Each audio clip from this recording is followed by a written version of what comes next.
Steel. Not a whole lot on the agenda today.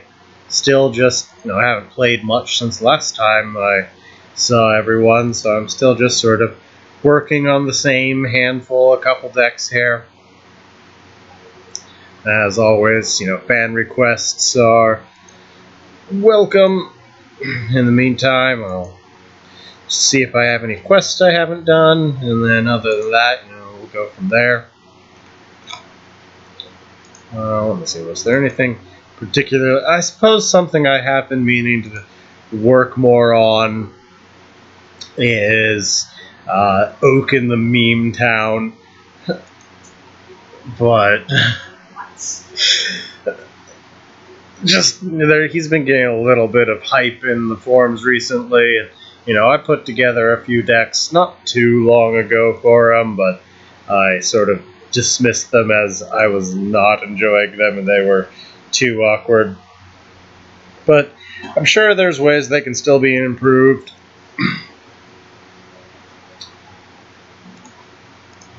Let's see, do I have any quests? Nope, they're all done for now.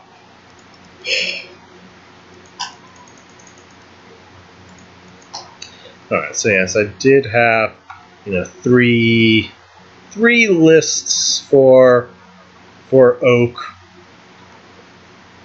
I had one featuring Pandora, but Jack's True Sight's another thing I sort of want to fit into this list.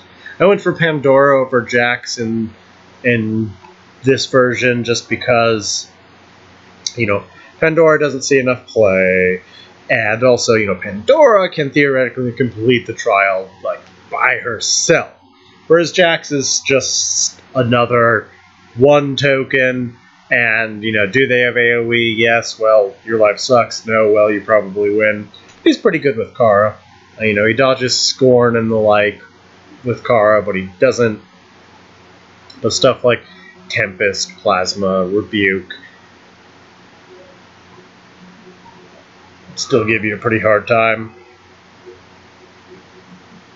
So, but I would like to fit Jax in there just because he's just a strong option in general, whereas Pandora is less. Pandora is surprisingly good, but let's see here. Where could we find room for Jax? I suppose we could cut out the Drakes because they are a little awkward in here. In theory, they're good because you can. Hey Monty, thanks for stopping by. Both the Sentinel form as a token, as are the Drakes. Plus, because you're playing Oak, people are really inclined to try and attack your various tokens. So, Drake can get a lot of mileage here.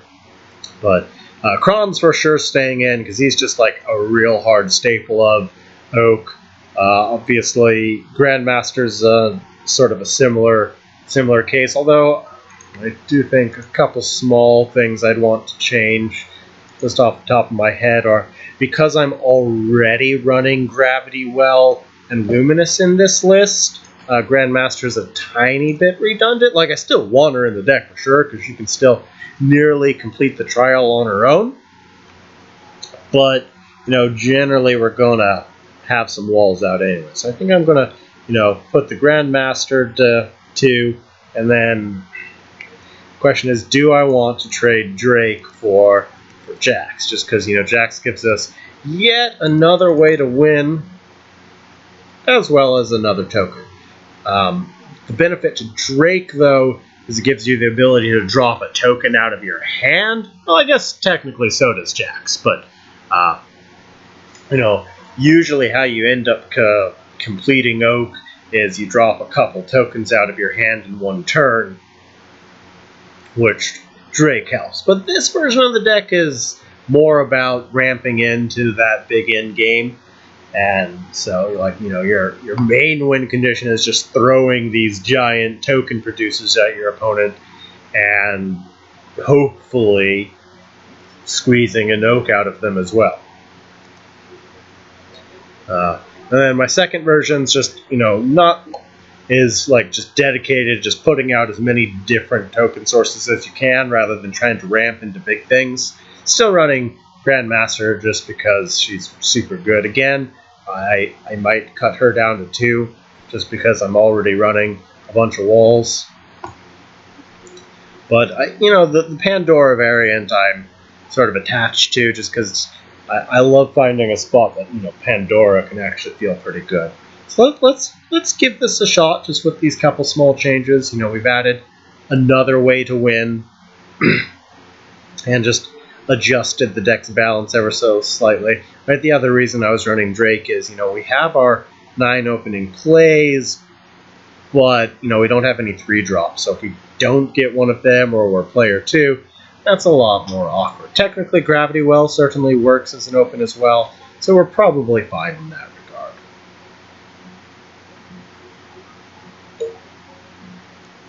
regard. I don't quite understand I don't know what Paragon assets are or what they have to do with the new game.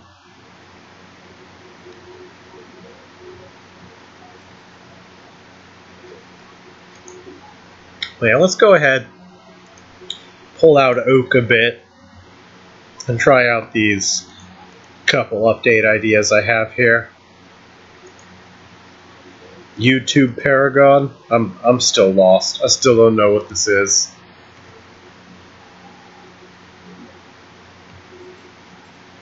Alright. Pandora Oak. Alright, so we were going to cut Grandmaster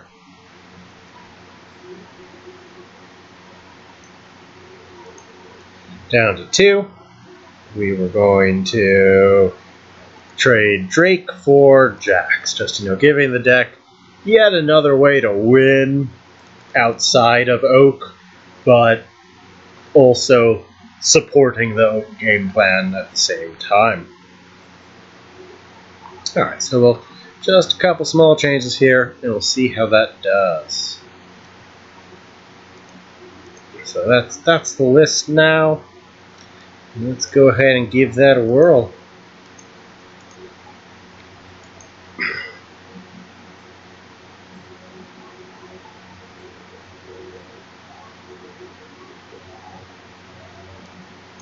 I am just so lost by what you're talking about, Monty. Like, I don't know what game you're talking about, what assets we're I just don't know what any of these... I mean, I know what Fortnite is, but I have no clue what it has to do with Duelist.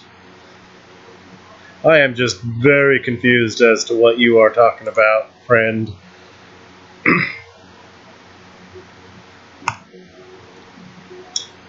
Probably, because I am just at a complete loss as to what is going on here.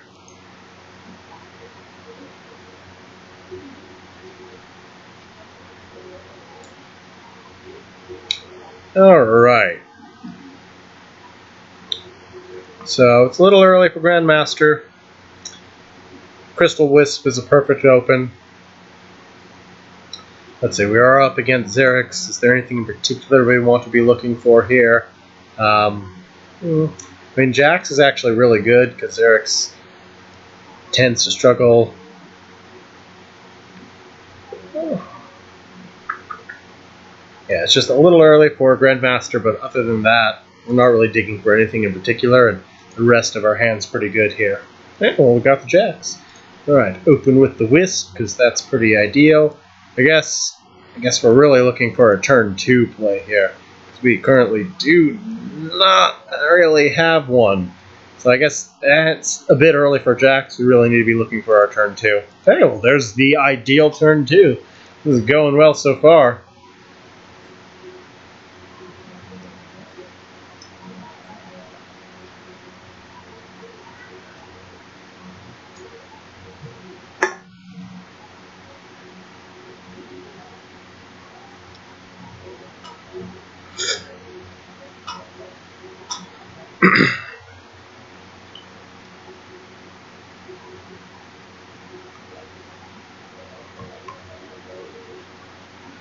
Let's see, so we'll definitely play Wisp next, which will bump us up to 5 mana next turn, which is good for Kron. And probably Surge. But it's still a little early for Jack, so we're probably going to want that illusion token in the near future here. Okay, gravity wells are never bad either. Let's see here. I may go ahead and throw out the gravities just to deny globes. Okay, we'll do that. Develop the wisp. We'll clean out our hand just a little bit here. Hold on, let me do this a little bit better. Let's lock him down a bit more. Alright, his mobility is hindered. I'm going to play Wisp to play around Wood Lost in the Desert. And we're actually not going to defend the Crystal Wisp from Lost in the Desert since we sort of want it to die. So we're just going to play our Malicious Wisp in a safe position and just sort of mess him up. And I suppose by taking the globe we have messed up our Kron play, but you know, this is fine.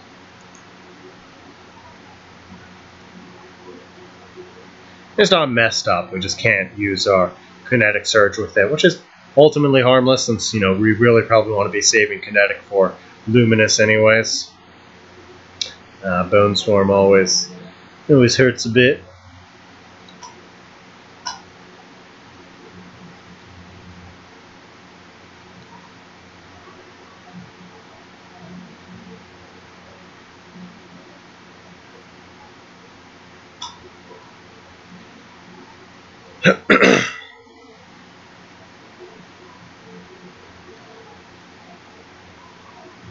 Yeah, we're still probably just going to play Kron just because it's a good card.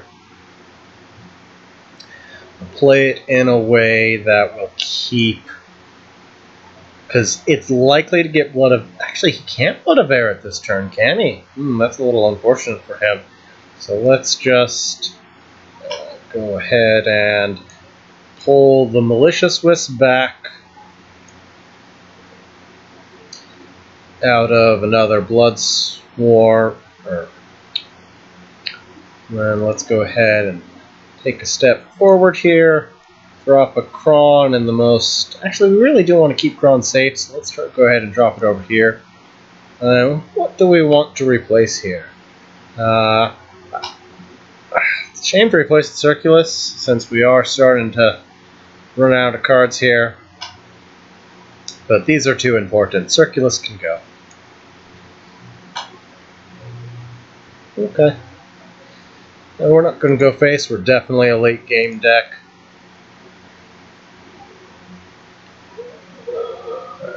Shivers is a pretty easy replace at this point. It's really only good for turn 1. Dream Shapers. And we may just have a very good aspect of the mountain play on the Wisp here. We'll see what happens.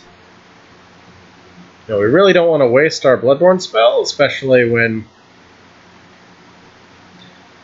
Luminous is an option, but sometimes, I mean, if he gives us a good mount, yeah, we're probably going to have to Aspect of the Mountain here, because that's just going to be really solid.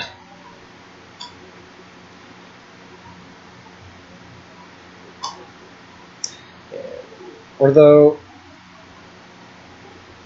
oh, he killed our, well, thank you very much. I guess we're indeed going to get to use our Aspect and our Kinetic Surge. So, place the Shivers, see where that gets us. Nowhere too exciting so far.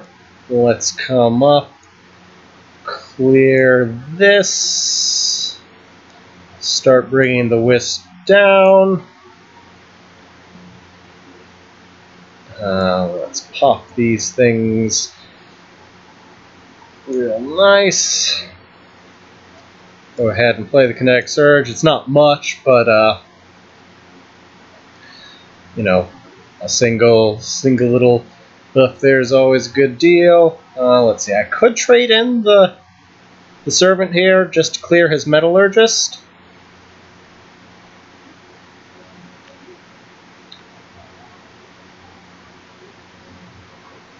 And if I don't, what's likely going to... This Kron's probably just... So, Kron's about to get Blood of Air. So let's go ahead and get some value in off of that while we can. But we really don't want to be trading in our tokens. I suppose I probably should have just moved that token to a defensive position, but oh well. We are not in a rush here.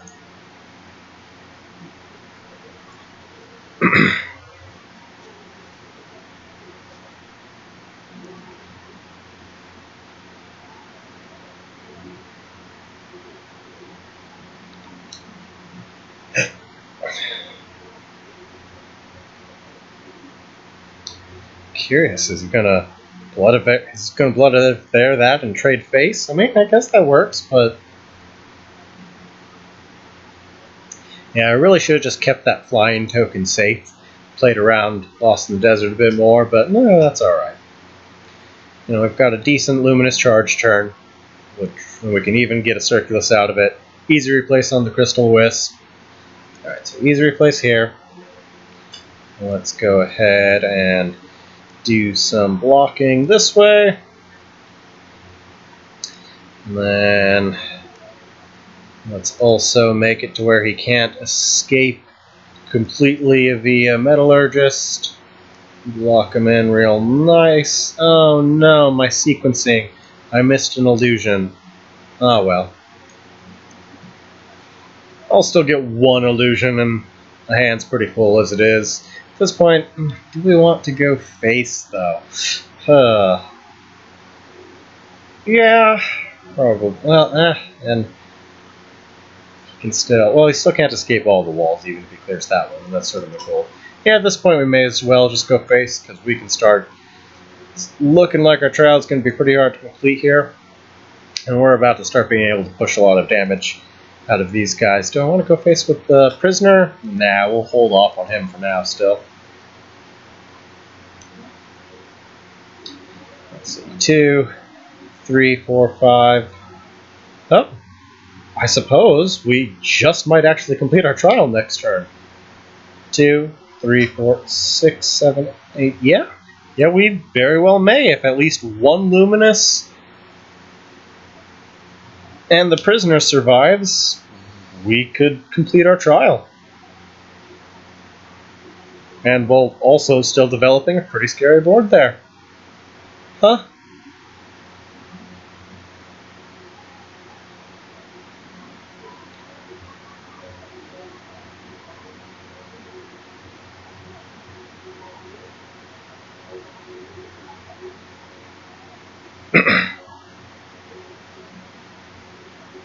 Alright, well, while he's taking a while on his turn there, let's take a look at whatever Monty Blanc was talking about.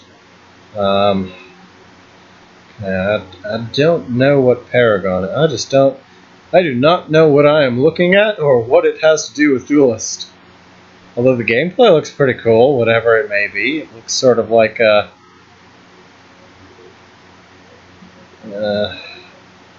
sci-fi-esque Dynasty Warriors type deal, or is it more of a like first-person shooter MMO? I don't know. We're seeing lots of melee attacks and stuff. Huh. But all right, back to the game at hand here. Let's see. What did I miss? He whatever. Okay, so he Rasha'd my.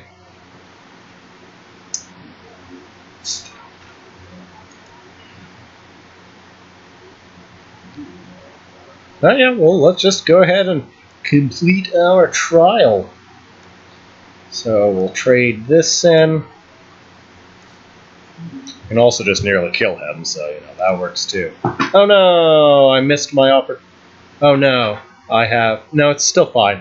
But I'd wanted to make an aspect of the bear and get that dispelled by Ray. But we can still complete our trial just fine, so we're not too worried about it.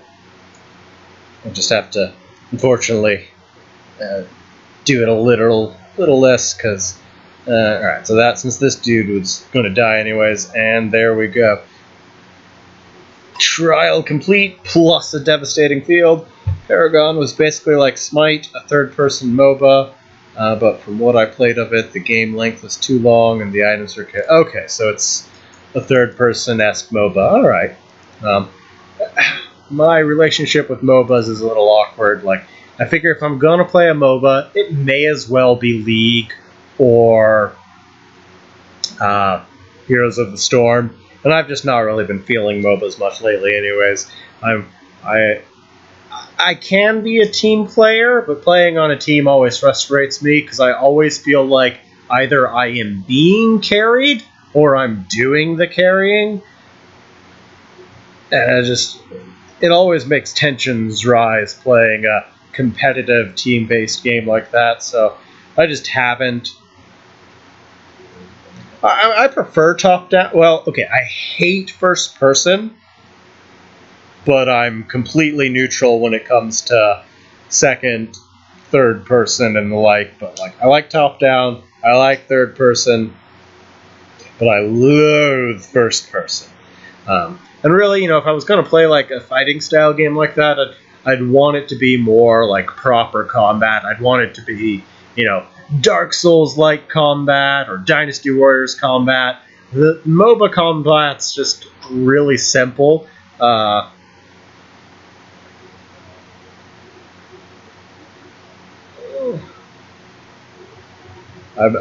did list Heroes of the Storm as one of my options there.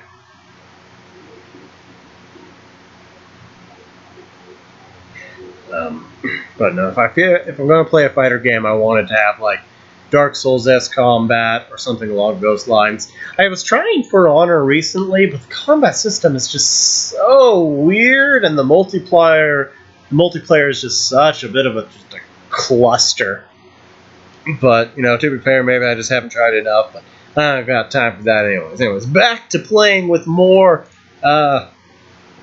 Oak, and so far I'm actually I think Jax is actually a pretty big improvement for the deck here. It gives us yet another way to really win the game and progress Oak.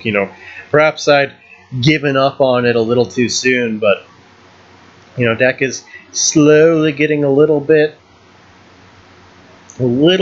better.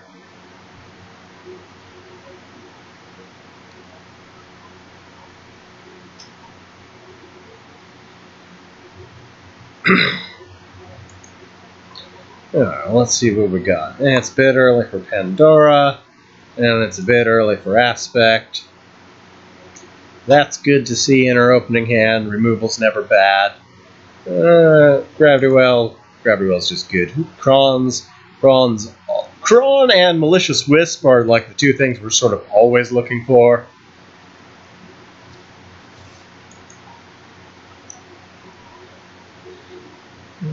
Alright, 2 Gravities is probably a little overkill, but then again, well, I could just go ahead and Globe Deny with it. Lion is rude as he can.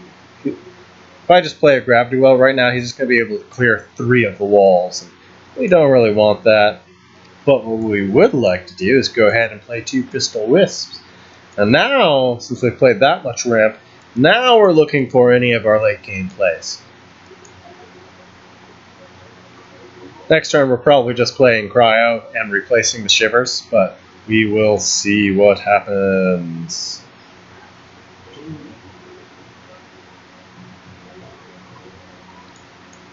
I miss 3 mana Tiger.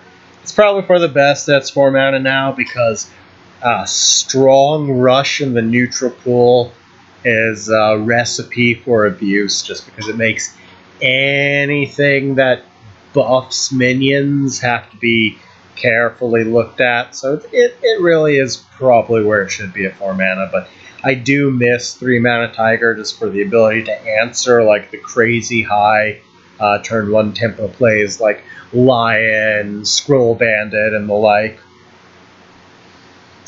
That's some weird positioning on that Lion. Very weird positioning on that Lion. Oh, well, I suppose we could just go for Kron. Oh, yes, Old Circulus. I think they did overdo his nerf a little bit there, but like 1 health's just brutal. Like, I think he probably should have been like a 2/2 maybe. I don't know. Anyways, so we have our choice between Kron or just clearing a Lion with Cryo. Can't go wrong with Kron, but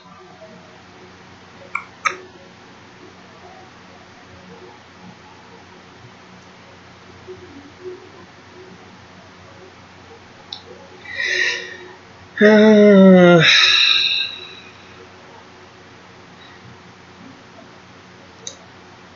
let's go ahead and Kron. Ah, no, it's so awkward because we can't suicide our Wisp if we do that. Alright, now let's go ahead and Cryo, replace the Shivers, suicide the Wisp. I did that backwards. I should have cleared that Lion. That way he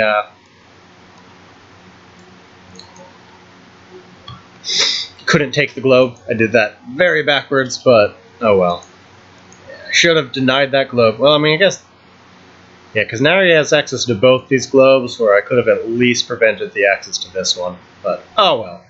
What's done is done.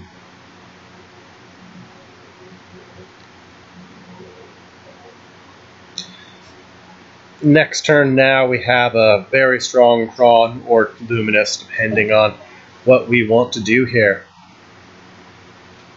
On the plus side, clearing it this way means you can't easily roar it. Well, Iron Cliff's a little bit concerning. We may just end up going for Gravity Wells here, just because we don't want to get Divine bonded to death here, and we can just toss out a whole bunch of these. 5, 6, 7.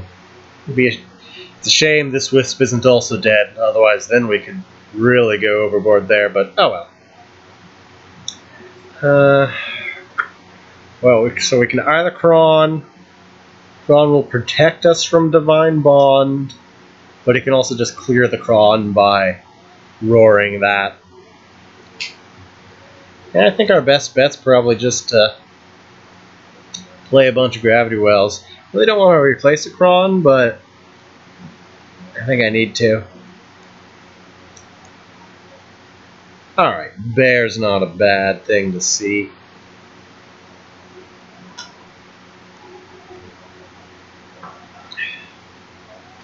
Alright, so let's deny the globe, tie up his field.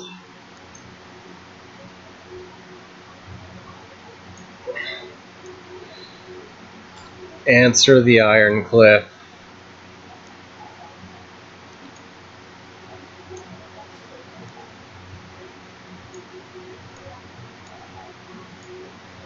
I screwed that up a little bit, but oh well. We're just making Gravity Wells like just cause here. I've really played hard into Holy Immolation, which I really didn't want to do. I really wanted to trade this Wisp into the Lion, but I'm being a little sloppy today.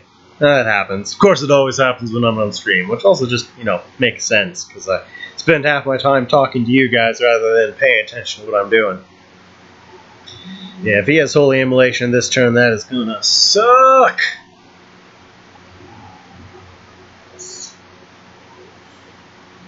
Yep, there it is. We played right into it. Played into it hard.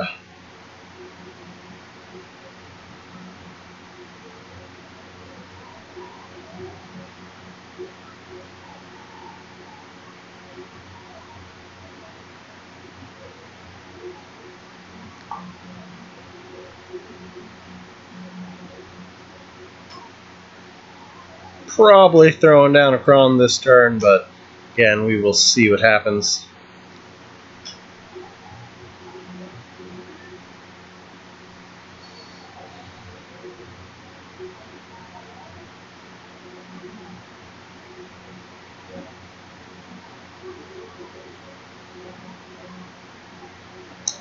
Yeah, we're feeling the hurt. We are feeling the hurt. If I had a 2-drop, I wouldn't be a bad aspect play, but if I play Macron, he's just going to eat it to the bear. That Holy really messed us up. But I can't replace the aspect until I play the Kron. Well, if I'm playing Kron, I can't replace until I play Kron. Let's see, what do we... I mean, if we found a Cryo, that would solve our problem. If we found another bear, that would solve our problem.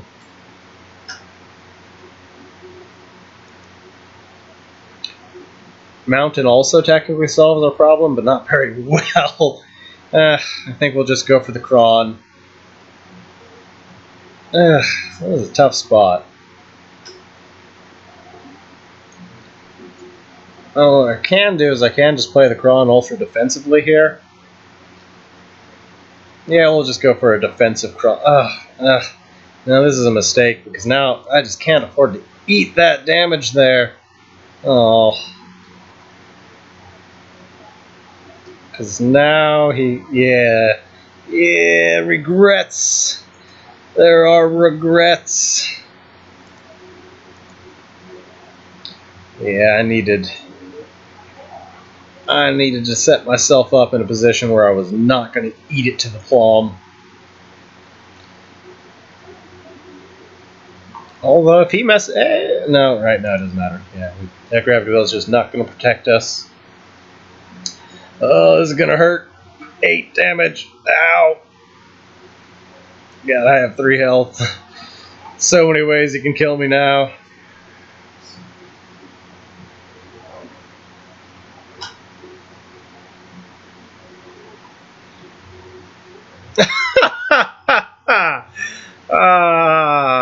Yeah, I needed to defend myself a bit better there. But, alright, so that loss was entirely my fault. That was not Oak's fault. I mean, deck's actually starting to feel pretty decent here. I just played like garbage that round. But I am having fun. You're doing garbage. I just killed 3 Nekomatas at once. I wanted to handle the ET. Oh my. Yeah. For a moment I thought, that's awesome! He burned a bunch of cards! Yeah. And then you told me his hand was My empty. life is agony right now. Your life is agony. Okay. Alright, is it true I'm the best video game player in the world? I don't know, I told you that. I like to think I am one of the most innovative players, but I'm definitely not the best. I'm like the worst of the best. Like, I'm one of Duelist's top players, but I'm sort of at the bottom of the top player list because, while I might be a little bit better of a deck builder than most of them, I'm prone to just making stupid mistakes like that, and I even know better. I'm like, as I'm making the mistake, I'm like, no hand, why did you decide to do that before I'd finished thinking? So, you know, I'm probably, like, I'm in the top 20 players, but I'm probably towards the, not worst S ranker, but, you know, I'm probably in, like, the top 20, but towards the bottom of that. I like to think I'm one of the better deck builders, but my concentration and processing speed are a little slower than others. How ironic, of course. It took me 10 seconds to say processing speed. Emphasizing my point a little further there. Like, just, if the turn timers were about twice as long as they were, I would be a lot better at this game. Alright.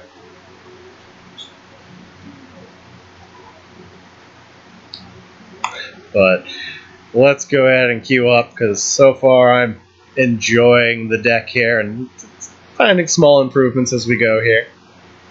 Again, I'm happy to take any requests, because I don't really have anything on the schedule today. I figured I'd try this out a little bit more since there was some form hype going around it.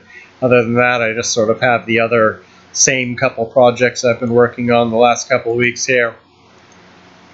So, if there's anything you folks want to see, let me know. Otherwise, I'll just sort of keep tinkering around with Oak and a few of my other sort of long-term projects here. Alright, Wisps, always good to see. Shivers is a great open. We probably don't need Cryo in this matchup. And we might need Bear, though.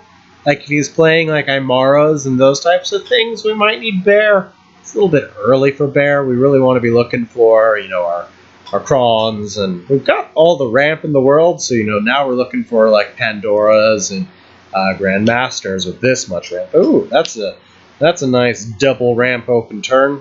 Pray he doesn't have a Bone Swarm. We've even got the aspect onto the Wisp play, so I think we're just going to keep this hand. And I mean, I've done some Vow decks on stream before, and they work, but they're pretty awkward. Because they're basically just like slight variations of Divine Bond with, you know, instead of running stuff like, you know, your classic Dio/Tombstone, you run things that don't make tokens. I was very disappointed to find out that Vow counted summon tokens, and I just haven't really revisited it since, other than when people ask about it here. Alright, so yeah, no, we're happy with this hand. Move forward, take the globe, open with the Shivers. Shivers placement doesn't matter as long as it's back there. Just sort of in the habit of playing around Stars Fury when you have the option to. And we're ultimately happy with the hand here. Alright, so you know, this is where I left off last time I was playing a Vow deck. Unfortunately, even as a Vow deck, running more than one is not practical. I got the full Woldstar combo mode in the hands. Alright, so a little long enough. Alright, so let's see. Last I left off, I was pretty happy with how I was performing. You know, pretty similar to Divine Bond, but with a little bit more of a control factor than Divine Bond usually has, since it's just trying to stall to the late game here. Luckily, I haven't had to do that for a while. Of course, he doesn't have the mana for Tiger. Oh, that's... takes the glove. Okay, yeah, technically he did. Technically, he could have Tigered and Projection by just globe chaining there. Yeah, indeed he could.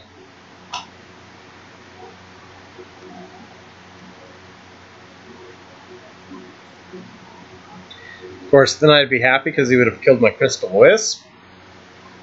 Alright, ooh, that Obelisk is just gonna eat it to my Shivers and my Crow here. Because I really want to play Malicious Wisp this turn, but we'll be satisfied with the Cryo and replacing the spare Shivers. So let's stick to the plan here. So let's go ahead, clear that off before it becomes a problem. Get our ramp from Shivers, replace the backup Shivers. Let's see, I think I'll definitely go ahead and toss that there, come over here, start to clear the Herald before he has a chance to put any buffs on it. The question is, do I want to trade my Crystal Wisp in now, or leave it there to deny the globe? I think we've gotten enough ramp right now that denying the globe and playing around Lost in the Desert a little bit is probably the better bet. Because, you know, we're really probably just going to play a Wisp next turn anyways. Well, okay, no, what we're probably playing is a Luminous Surge turn.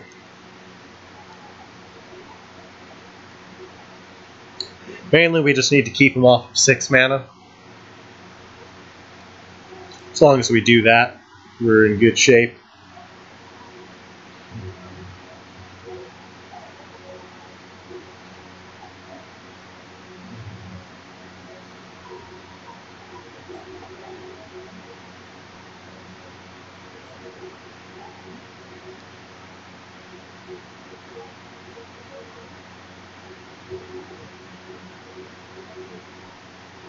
I love my Shivers. I don't care how much people like to bash on them. Shivers is a very good card. He's a perfect target to be the only Vesper in your deck to go with Cryo. He's amazing with Aspect of the Mountains, and Kara keeps him from getting pinged off. I love my Shivers. Oh yeah, we have a perfect Luminous Charge turn. Well, actually, we can clear the Falcius with Wisp and Face, and then just lock him down hard, and then next turn we can even potentially go for double Malicious Wisp. That is just going to be so rude. Alright, so we'll play around Lost in the Desert, put our second, put our grouping of 2 that way, bump this up, and then next turn we will very, very likely just double Malicious Wisp, and oh god, I don't see him recovering.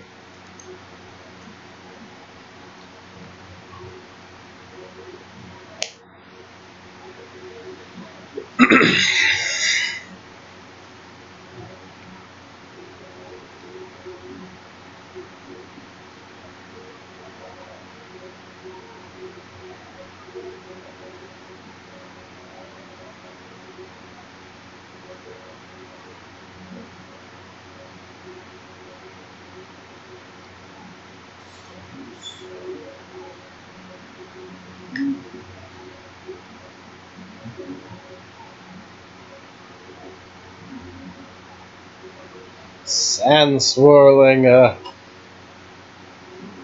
Luminous. That's a touch desperate.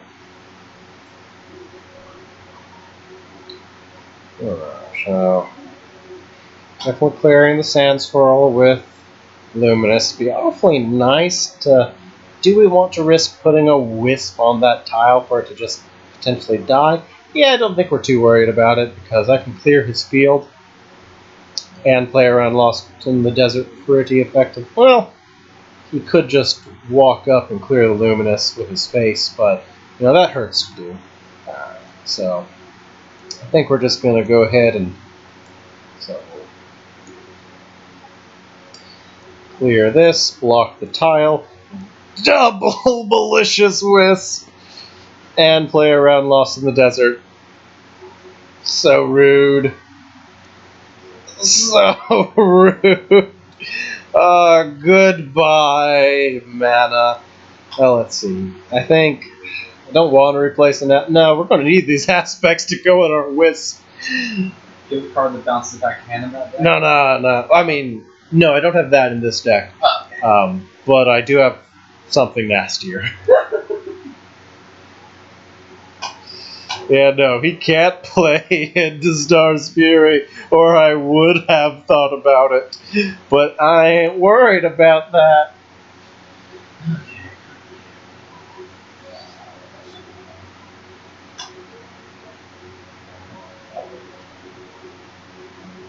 You just told your opponent he can't play. Yeah. All my viewers are having pity on the poor. He's playing Fault Vet. I am playing Oak in the Meme Town, and he is playing Fault Vet. Don't you have pity on this man? How's he not? What man are you at? I'm on 9. He's on. Should you be at? He's on 4. How's he not beating you? What turn is this? I don't know, but I'm on 9 mana. He's on 4. There should be a point where you just play his fault, Con. Yeah, but I haven't let him get to 6 mana. I'm on 9. That's funny. Although he will get to 6 mana shortly, but this turn we can also mess him up pretty bad with Aspect here. Alright, so let's see. Shivers. Well, we might go ahead and play the Shivers. It's not a bad play. I think we do just want to start getting aggressive here. Let's see. How do we want to go about this? We can either block the sand tile. We can replace one of these aspects since he cleared one of our wisps. Pandora. Always a good time. Hold on. But it is Vitruvian. He's going to have Bloodbearer or a Sand Swirl, so let's not. Let's just go ahead, block the sand tile, trade this into his face, play Aspect, and then play Shivers that's immune to ping. And unfortunately has now reached the Bolt turn. I should have I should have played the Shivers like down here just to block another tile there, but oh no. We are going to kick into our late game and shortly have more threats than even Vet has answers for. Although if he does get if he gets his fault down, we could be in trouble. But we're doing our best to play around Lost. I also should have played around Star's Fury a little bit, maybe.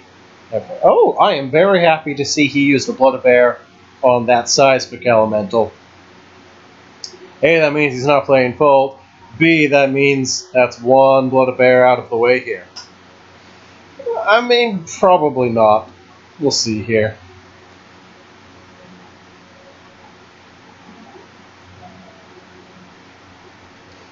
Let's see, do we go for the Kron or do we go for the Pandora? We go for the Kron because we want to get that Provoke down.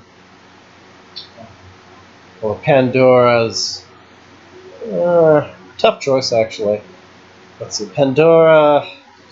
No, we can go for the Pandora because we don't really need the Provoke right now. I sort of want to replace one of these Krons as much as it pains me. And I also just really want to play Pandora here, so... Let's toss that. Alright, so yeah, let's just go for good old Pandora. Now let's play around Fault and Star's Fury a little bit here. We're a bit vulnerable to Stars, but we've covered the center ground very well. And we're playing around Stars a little bit. And so now we're just going to let Pandora start ramping on up. If he doesn't have another Blood of Air or Sand Swirl, he's going to be in some trouble. Provoke, you're in the wrong place there, buddy.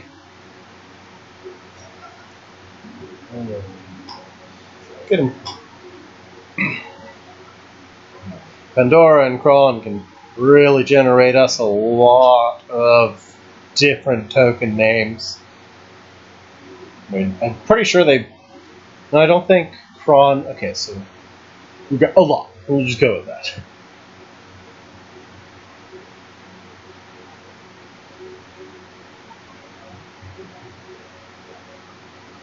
Hey, Great Wads. Thanks for stopping by. We're just having some fun with some Oak.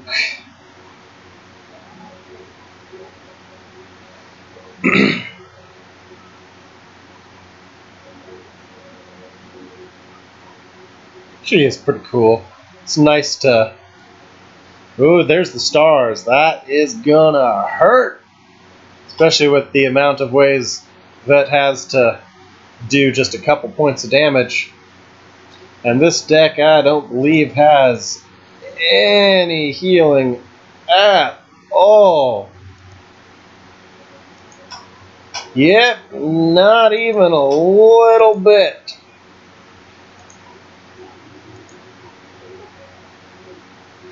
Alright, so we're just trying to stay alive at this point. So run away. We know he's playing Stars. Alright, so I'm going to go ahead and pop this up here. Trade that. Toss this here for that Provoke. And then we're going to play the Kron. Do I play that? I think I have to play the Kron here. Yeah, here, this way I'm safe from death by Blood of Air. So Kron here, replace the Jax. Now we get our Kinetic up. Let's see, we're at 3. Let's see. Shivers has served its purpose. Okay, if we keep Shivers there. Do we trade? Yeah, we trade with Captive here just because Kron's going to protect it. And then, yeah, we just hang tight there and pray he doesn't have any out-of-hand damage here. We're safe from death by Blood of Air, thankfully. And we are very close to completing our trial. You know, we're 1 off now, which means if... Oh no, what's he got? Oh, just Arashas. I suppose if I was positioned here, I could have played around that. Yeah, okay. I guess I could have avoided that by putting Kara right behind where I put the Kron, though. So, there was a way to survive, but I didn't. I positioned well, but there were a lot of things I was thinking about there. Just did not quite catch all of them. I was so focused on the Blood of Air that I forgot to play around Rashas. Playing around stars, I was playing around Blood of Air, but forgot the Rashas, and there was a spot I could avoid it with my double provokes. Oh well. I mean, it was a surprisingly close game, but you know, after he got that first stars, that was just a little bit too much for me.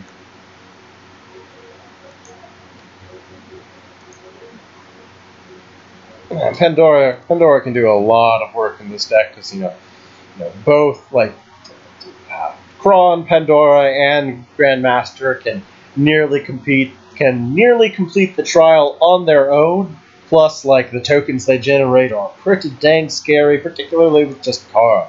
So I mean that's what this deck's all about. It's like these cards are just pretty solid on their own with Kara, and more importantly, they all have great synergy with Oak without like eating slots in other ways here.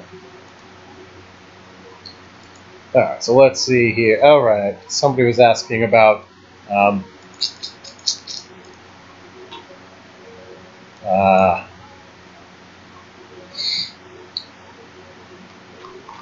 Provoke Lionar, which we can go ahead and visit after this game if that's what you still want to see. Alright, so Shivers is a great opening play. Probably don't need Cryo in this matchup. Luminous is always good to see. Is there anything else we're really looking for? No, like Kron, Luminous, and Wisp are sort of our bread and butter here, and we need our opening play. Alright, it's a bit early for Grandmaster though. Alright, so we gotta play around Bone Swarm, so just backline the Shivers, move forward, and that will hopefully give us a Malicious Wisp and a ramp turn 2 here. Oh, we are just front loaded on ramp, which is always good to see. I like Pandora. She is pretty cool. It's nice to have a spot she's finally got a home. Alright, so I can get Wisp, but that would sacrifice the Shivers.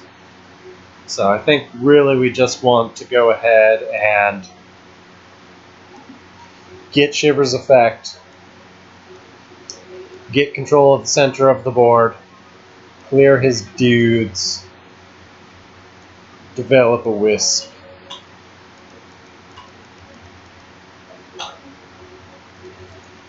As long as we keep him off of 6 mana with the Hate Wisp shortly, we'll be in good shape.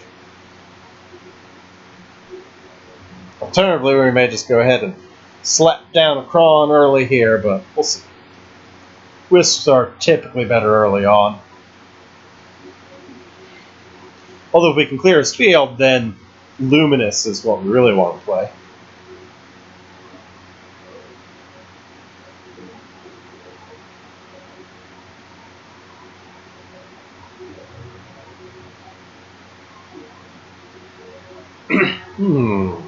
Interesting.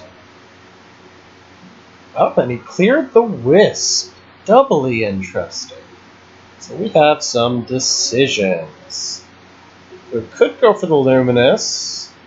But there's no way to make sure we're going to get the ideal spawn there. So the alternative is just good old Kron with Kinetic Surge. That's not a bad option by any means. Yeah, I think let's just go ahead and develop a Kron. It's probably just going to get Blood of Air, but oh well. Let's see. Can probably live without the bear. Let's go ahead and pump them both up and just call that good. I suppose we are mildly concerned about Fault, but it's probably not. He may not even be playing Fault at all based on that Obelisk's position. And if he is, he's probably playing Reassemble Fault and not Ray, so we're not too worried about Fault next turn regardless. Plus, Kron is potentially going to provoke that Wind Dervish anyways.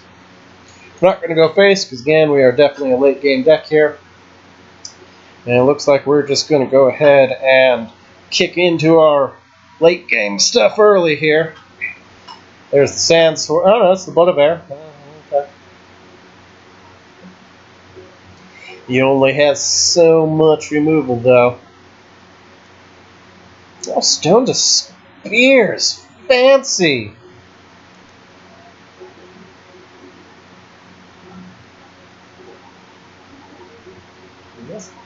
Okay, maybe. Well, we'll see. I think we are going to go for the Pandora though, just because it should be a good time. We don't need this Crystal Wisp anymore. That can definitely go. Do we take the Globe, or do we just deny access? I think we take the Globe, just so he can't have it at this point. Oh, I guess we could double Wisp as well.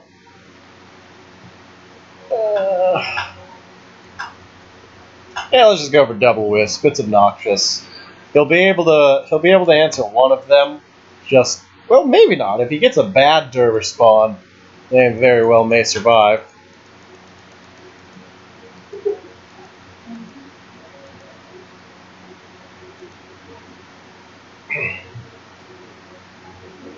Oh, he got a bad Dervish spawn. Well, that's going to be rough on him. But there were quite a few bad spawns. Like, he only had a 50... Well, okay, three bad spots, 5 good spots. So, it was a gamble. Gamble in his favor. But he got the worst possible spawn, too. That's rough. And now I can potentially set up a Luminous Gravity and just, like, block off the... Oh, he'll Third Wish a Wisp away. Well, that'll do the trick.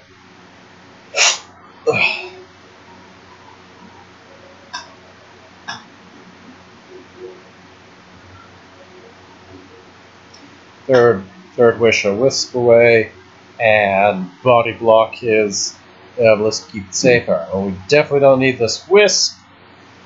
Alright, we've already replaced, so I think we just go for Pandora. Do we keep our Wisp safe at this point? I think we just run away from the Obelisk and keep our Wisp safe. Where to play the Pandora, though? Let's see. I think we play the Pandora pretty aggressive. Play around stars, play the Pandora pretty aggressively. That's our best bet.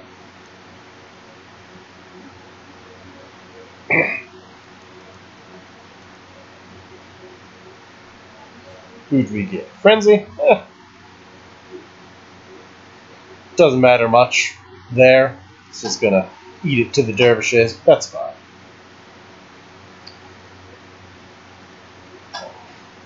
Oh wait, I've already used my kinetics, so no fancy Luminous Gravity next turn, but that's okay, because we can potentially just go for a Kron instead here. Or another Pandora. Well, okay, no, the Pandora and the Krons. Pandoras can overlap a little bit, Krons are less likely to do so.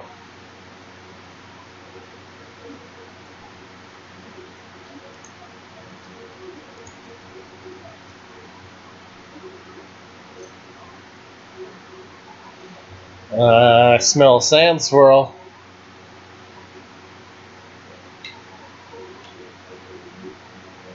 Yep, there it is. Sand Swirl, clear the rage.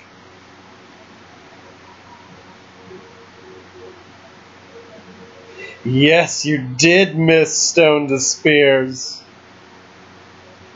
You did. He second wished it. He turn 1'd it. Turn 1 Obelisk, then he second wished and stoned it. It was beautiful. Alright. We want to go for the Kron. We've got... We can't replace, but let's see. What else are we looking for right now? If we... Alright, I mean, okay, yeah, we'll go for the Kron. We'll just set up a very defensive Kron. Try to keep it alive. Ugh, this is bad. This is bad. I should not have gone there. I needed to be running away from the obelisk, but we can always play a gravity to keep ourselves alive if we need to. Oh, before I commit to attacking, let's go ahead and get our... why do we want this Kron? Need to play... Alright. Awkward, but that's what we're going to do. Alright. 2 Pandoras is a little overkill. Oh, we did get the cryo.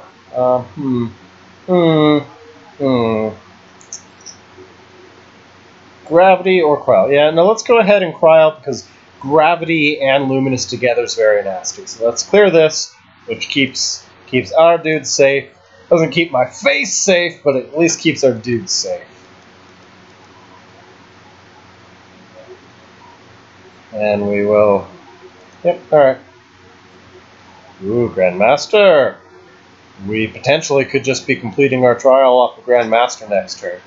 Let's see what happens here. Our health is dangerously low. I am not positioned where I want Karo to be. I was too focused on trying to complete my trial and keep my dude safe. I forgot my face is a little bit more important, but either way. Portal Guardian, fancy, fancy. Portal Guardian does mess up our Luminous plan a little bit there, but depending on how he... I mean, we're probably just going for Grandmaster. We'll see what happens though. Ooh, especially if he goes up like that and opens up spawn points. Yeah, if we can just go run away, if we can complete our trial and run away, we'll be in good shape. I think you just described how most of the trial decks work. I mean, yes, but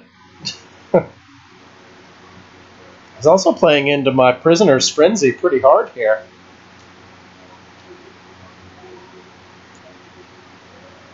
Yeah, we can clear a bunch off of that prisoner. Alright, so let's go ahead. Clear with the prisoner.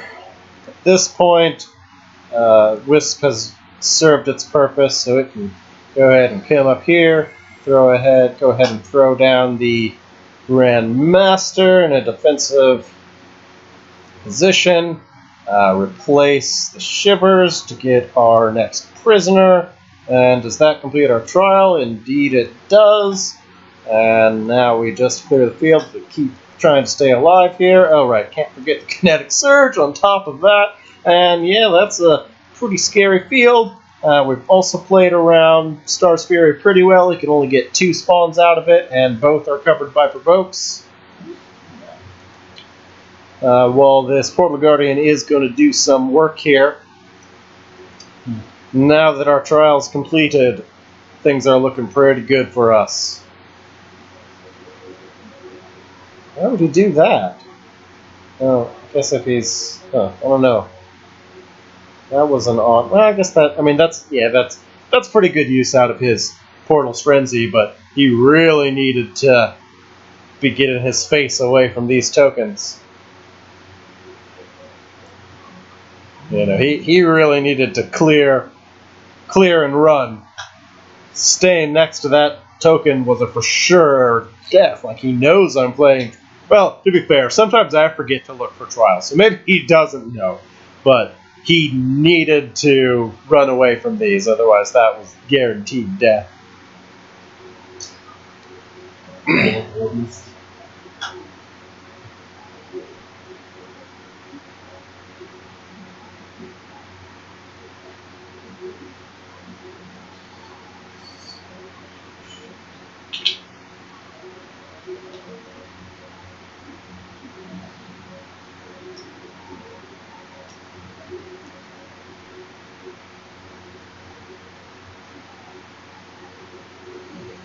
He was just trying to push damage, but he needed to be clearing these, otherwise that's just death by trial. Yep, that's just death by trial. It doesn't really matter. He may have just not, he may have indeed just not noticed.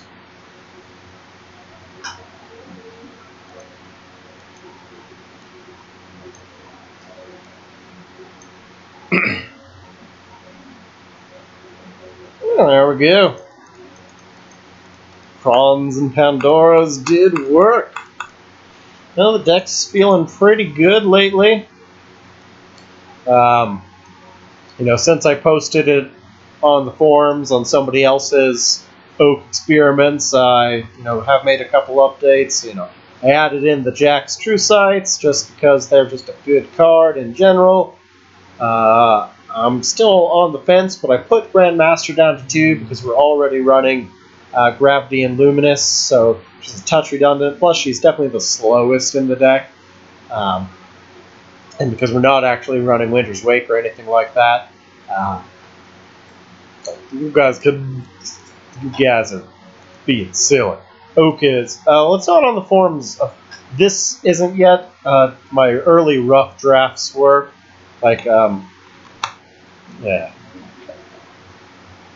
Halcyon posted that he was having fun with it, so I went ahead and shared my rough drafts from the last time I streamed this. And it was like, I played this a while ago. I did not have a great time, so I sort of just gave up on it. But I've been looking into improving it a little bit more today, just because I've just felt inspired to do so. So, from the list here, we traded out one Grandmaster and the Dowagers for the Jack's True Sights, which has felt pretty good. And we're just looking for small improvements and practicing a bit more. Alright, but it sounded like somebody wanted me to mess around with Vow Lionar. Where did I put that? Here it is. Alright, so last I left off, played Vow as a request, and this is sort of what I ended up to. It's basically a Divine Bond list, however, it has a little bit more of a tilt towards control. Just because it's, trying to last out to tell Vow. It doesn't actually run a lot of provokes, but, this is fine. If you're getting 3 spawns off of Vow, Vow has done its job, especially when we have such high quality provokes. Plus, the deck has a crap ton of cycle, so while it only has 3 different provoke minions, we have Lifestream, we have Aegis, we have Wisp, we have lots of ways to dig into getting a couple of them. And, again, Vow is just not a good primary game plan. It's sort of a late game panic button. Once you've played through most of them, they've all just been removed. I'm not running Peacekeeper. Not running Peacekeeper. What's that? Vow is a 9-mana Lionar card that revives all provoke minions that have been killed. Unfortunately, it's not very good for a couple of reasons. A, 9 mana is ungodly slow. B, it doesn't revive tokens, so you can't just play Brome and get a whole bunch of tokens off of that. And C, most of the removal-heavy decks these days use transforms or bounces. Like, Vitruvians, this deck's worst nightmare, and it uses Sand Swirl and Blood of Air, 2 things that make Vow irrelevant. So unfortunately, Vow is just not really great in the meta. So this is the best way I have found to run it. It's just running as a one of, you just have 1 in your deck, and you have your deck. As a panic button. Because even if it's working correctly, that implies a lot of your stuff is getting removed, and you've hit 9 mana. You're probably not in the good spots. To be fair, though, I've also built the deck with a ton of healing and control, so that is actually a little bit more practical than usual.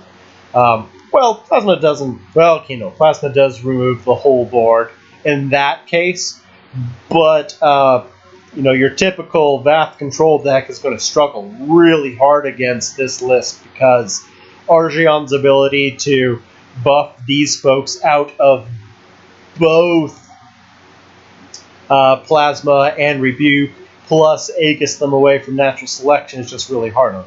Yes, Trinity Oath is intentionally left out, and I feel very strongly about that for a couple of reasons. Early drafts of the deck did have Trinity Oath, and all that resulted in doing was burned cards and wasted turns. This deck is much happier running a high curve and lots of cycles. I've tried Trinity in it, and the deck's curve is just too high, so it much prefers its cycles. Plus, it's got its healing covered elsewhere. High curve decks really just don't like Trinity very much. So let's see. It's been a while since I played it. Let's think, how has the meta changed since I last played it? There's a lot more Wanderer and Fault now. So, Claim is feeling more important than it used to. Let's see, the other, Fault vets the deck's worst matchup, so we probably do need to try and squeeze another Claim in there. Let's see, Rippers have been a problem, so we can't afford to be cutting either EMP or our Blood Tears. But we really probably want to cram Tempest in here. Well, I've never been a fan of running Tempest in a Bond deck. The proliferation of 2-mana eggs, Jack's True Sight, and the like means we really do want to be looking for Tempest, even though this isn't normally where we want to play them. Surprisingly, aggro's actually started to take a back foot because Wanderer has been attacking a lot more healing now. So we're not quite as concerned about aggro as we used to be, so we may be able to cut the Sunstrikes. Which I hate doing because I love Sunstrikes. It's such a good card. It's removal, it's backline answer, it's bond healer, it's your face healer. It's such a good card, but we need our EMPs because of, well, EMP is less so these days. Still very, very good versus eggs, and is a good bond target. I don't know. I mean, Sunstrikes also go a pretty long ways against clearing eggs and friends. And I still really don't want to run Tempest in here, but Tempest does feel pretty important these days. It'd be a shame to cut Lifestream. Alright, so the things we need, we really want to try and get Vow to 3 because it's important for beating Fault, and we probably want to tech Tempest just because of True Sight and 2 health eggs. Which does leave us looking at you, Sunstrike. Especially if we are running live streams, we don't need I don't want to cut my live streams. It's a card I always want to use, but I never end up finding room for it. That's a little bit more important in a Vow deck than others because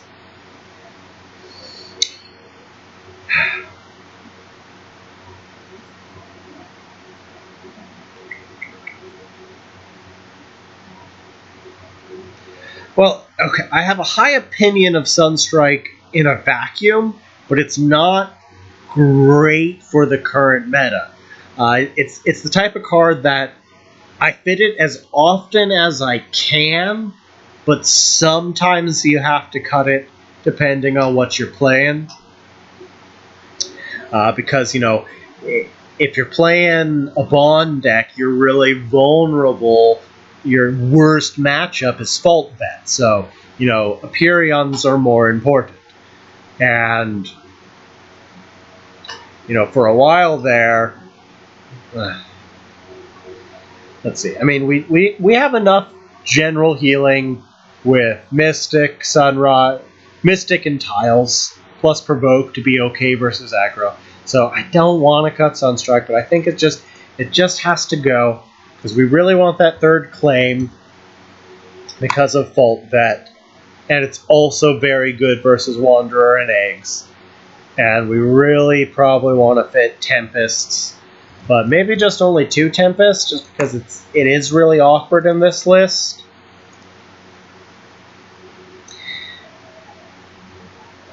And aside from, like, Claim helps us versus Eggs. Claim and EMP are often more reliable answers to Eggs than Tempest, because Charm is a thing. Like, Force Field Eggs don't care about Tempest too much. So Claim and EMP are better versus Force Field Eggs, although Tempest is better versus High Health Eggs. But again, Claim is really good versus Wanderer. So I think unfortunately Sunstrike is what needs to go here. As much as it pains me just to adapt to the current meta. Yeah, unfortunately, Lifestream and Vow are eating up my Sunstrike slots, and that's what it really comes down to. Like my standard, my non-Vow list, which I think is a very strong list and is definitely better than Vow, but if we're committed to trying to make Vow work, we may have to just, make some sacrifices. Yeah, my standard Bond list, made room for the Tempests and the Sunstrikes, because it doesn't need as many other little moving pieces like Vow does. Vow doesn't really want to run Dio because Tombstones can't be revived from it. I am still on 2 claims in my typical variant, which may need to change because, again, Fault Vet's a problem.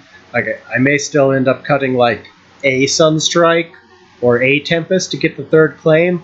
I didn't used to be a huge fan of Claim, but it really is a good card, and even more so in today's meta because, Fault and Wanderer, it's a very good answer to those things. But because the Vow list needs a couple other things, obviously Vow itself, and also Lifestream. Yep, I think that's what we need to do if we're going to try to bring this Vow list into today's meta.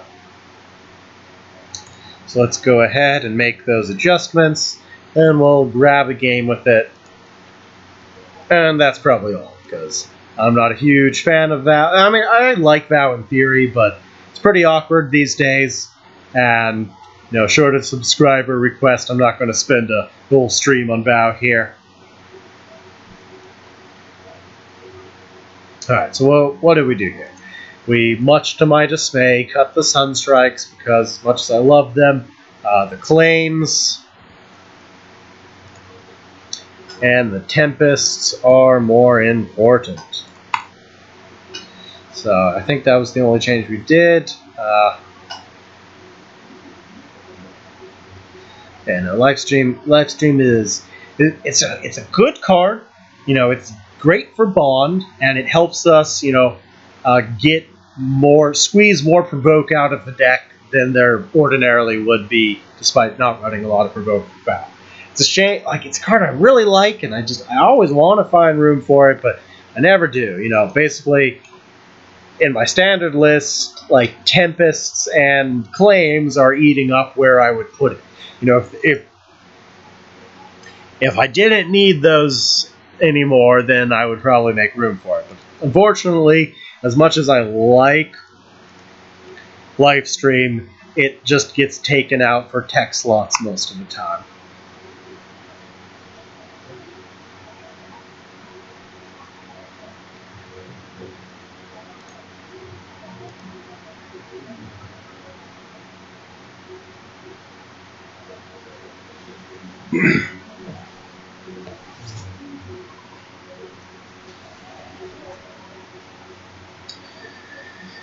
Alright, well, here's the matchup we're worried about. If we can beat Foltvet, we have succeeded. Alright, so I would not normally keep Claim as a turn 1, but considering the matchup, I think we're going to have to. Now, I hate replacing Holy Immolations. Actually, this whole hand's just good. We have a turn 1, we have a turn 2, and we have just good stuff. We're keeping all of this. This is just good. This is just good stuff all around. Hey there, Ryder. Thanks for stopping by. Let's see. Do we need the cleric? Yeah, we probably want the cleric to go with our holy. No, I'm just happy with this hand so far.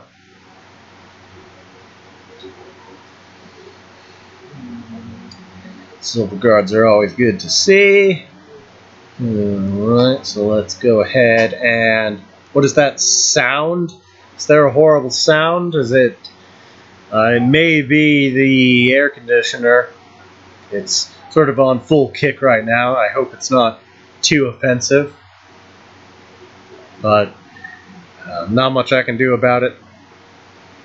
Alright, anyways, so let's see here. We were going to... We want to play a Silver Guard. And do we want to get the cleric out now? We're really not worried about getting aggroed down. That's really not our concern here. We're really worried about... sorry, I don't know. There's nothing I can do about it. It's just unfortunately a necessary evil at the moment. Alright, so we sort of want to save this for Holy, and we're not too worried about getting aggroed down. Although we did just play him recently, he is playing pretty aggressively, so I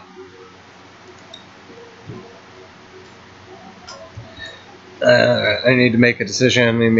Alright, so okay, we're gonna keep our health topped off just because we are a little concerned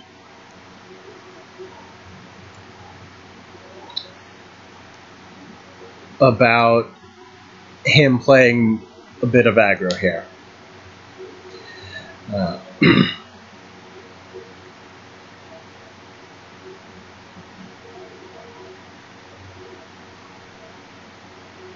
So we've denied access to both of the globes, and right, since he's not on that 5 mana point, there's a very good chance this knight will survive, meaning we'll probably want to be Holy Immolating the knight anyway. So there were a couple of reasons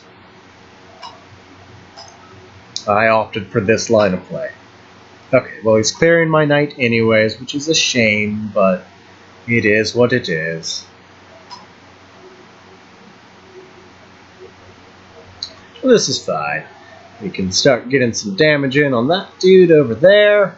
Do we go for the War Exorcist? Yeah, I think we go for the War Exorcist.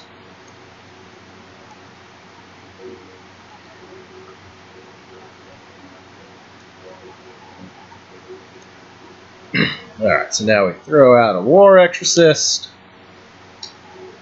And now we go ahead and attack with the Cleric, threatening a Holy Immolation if he doesn't deal with it. And now he has to... that may have been a mistake. Oh well. And we're again still very happy with their hand here. Maybe I should have gone for the Silver Guard with the Aegis Barrier and the Roar, but Sand Swirl's just as big a concern. But either way, we're probably losing this. But I mean, this is solid. This controls his line of play, but in the same vein, it is pretty easy for him to answer. Although on the plus side, if he does know either way, that Portal Guardian's going to be able to clear the Cleric, but he's not going to be able to get Frenzy off, so this is fine.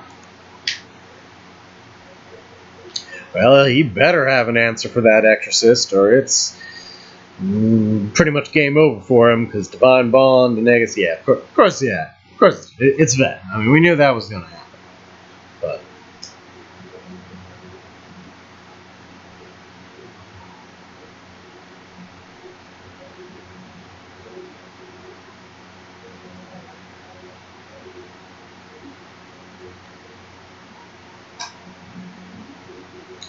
He is also swiftly approaching that 5-mana turn. Yeah, or that 6-mana turn, so I think we're just going to need to go ahead and go for the Aegis play this turn, forcing him to use his General as a body block for the Portal Guardian. And, it's just a solid turn in general. Like, that's buffed up Silverguard. We shouldn't need EMP. Well, we might want the EMP. Because he's playing Obelisks. He's playing Portal Guard. EMP is just not a bad target. We're forcing him to burn through his removal. And, that's sort of what the deck's all about. Yeah, I think we'll hold on to it. If nothing else, it's just a threat by itself. Yeah, this is solid.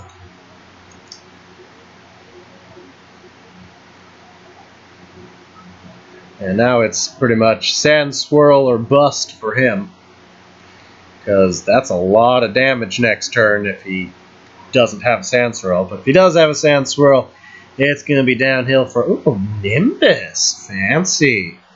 Well, that will also do the trick. But at least he has to eat the 5 base damage. So I'm fine with this, and here we are. Claim is not too far off now. Looks like Lifestream's going to have to go, because we don't got any targets right now.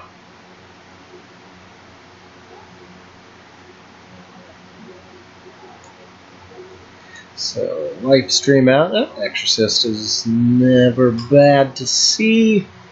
Unfortunately, though, I could use his face to protect it from the Portal Guardian again, but in the same vein, I don't want to eat a Portal Guardian to the face, especially if he can fault this turn, because, God, how much is that going to be? That's going to be... of course, if he faults, he'll probably lose. Let's go for it. That's a little risky, but whatever. Question is, do we... No, we don't go face. Clear this Dervish, because we know he's running a lot of ways to buff. We know he's running Third Wish and Friends, so just say, you better have yet another answer. If you don't, you're in trouble.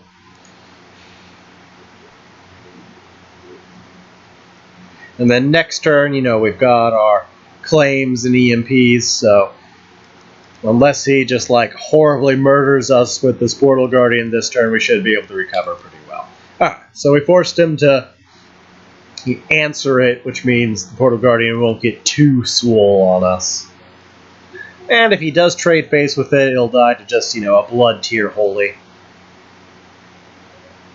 Although, that's a little bit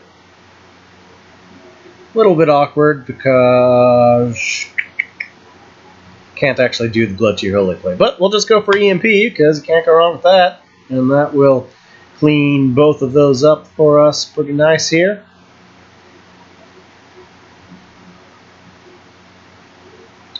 Go ahead and keep beating that up, playing around Lost in the Desert. We're still ultimately happy with this hand.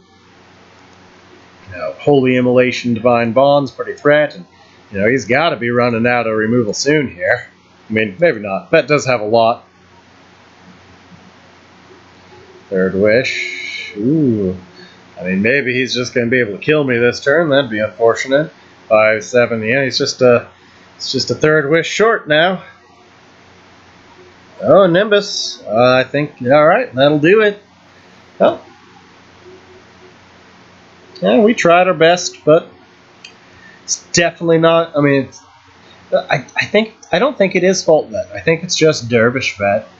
I mean, maybe it's also Fault Vet. There's not a lot of reason for him to skip it. I didn't even need the Third Wish. Nimbus was all he needed. Oh well, we gave it a shot. He just had enough answers despite... He had enough answers and the answers in the right order. He was able to get past the Aegis, and then he was able to just get past the other two big bodies we threw down. He put up a good fight. If at any point he'd missed an answer or an answer sequence,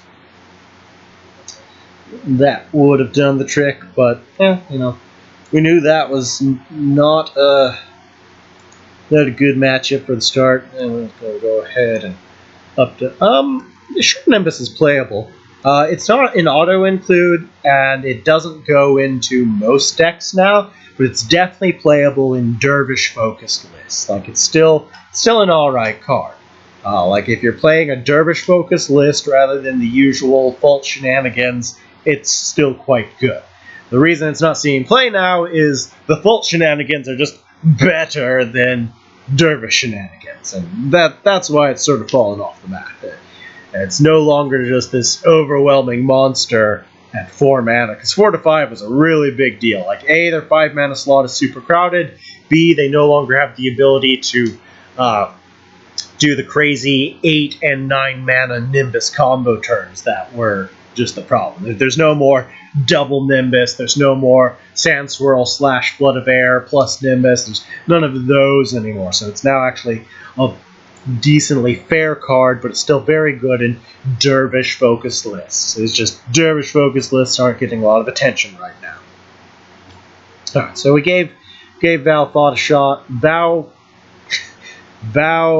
Lionar a shot. That was a good time. Alright, so we can either go back to Oak. Still got about half an hour here. Then go back to playing some fun. Mess around with Oak. We can work on some of my other projects, like Tormentor Creep is something I've been trying to get up to snuff lately, or just oh, this isn't this many. I closed about half of them the other day. Not that many tabs. Alright, well, let's see here. So, viewer requests. Or if I don't get any requests, I'm going to basically flip a coin here between Tormentor, Creep, or Oak. I'm going to go ahead and check that reply on the forums real quick. And if I don't get a request by then, I'll go ahead and pick one of those two and go for it.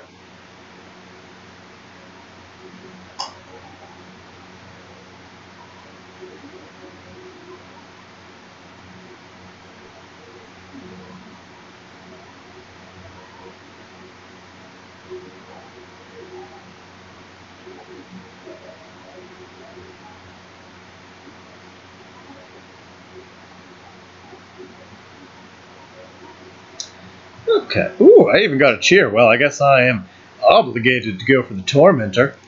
Alright, well, I guess that makes that decision easy. Alright, on to Torment Creep. So, you know, basically, since we got Shem'Zar back, most of the new creep tools have fallen by the wayside. And, you know, Nethermeld has been neglected since Shadow Nova got nerfed. But you know, Nethermeld. So basically, this is just sort of, I'm trying to pull out some of the less used creep tools that are theoretically still really good. You know, skip the usual, go to run Clax, and just, you know, run Control, run Clax. And I think the deck has a lot of potential. While the Claxion old school Shem'Zar creep is still definitely solid, I've optimized it as much as I can, and I don't think I can quite get it to be a top tier list. So I've been exploring some other options with creep. Of course, the aggro variant's really solid, but it has usual aggro problems of aggro is great when the meta works for it, but if the meta is prepared for aggro and they're running lots of healing, you have a bad time. So, you know, aggro has aggro problems, and I've also just never been a huge aggro fan. So I've been trying to explore some of the more alternative routes. So, you know, basically, you know, we're running Shadow Novas, and Tormentor. Okay, so basically this is all one package. Like Shadow Nova, Tormentor, and Nethermeld are all sort of, you either run all of them or none of them for the most part, because Nethermeld is still just a really good card. You know, it's soft removal, it's a kill spell with Tormentor, or it can help you put Juggernauts back into a threatening position. And Spear of Darkness has slowly been getting cut from a lot of my creep lists because it's definitely not what it used to be. It's still solid for creep itself, but there are often better options now. But here it still is important because, again, the same reason Nethermeld is good here is because it's good with Tormentor, and it's just decent all around. So other than that, it's sort of your standard generate creep, control, run healing, try to survive, nuke them with Obliterate, or if they don't play around Tormentor, punish them. Or, not talking about this punish, but that's also a thing. Alright, so enough yakking about it. Let's go ahead and pull it out. If I can find it. There it is. So Yielding Depth. Alright, so the thing about card draw in general, I have a,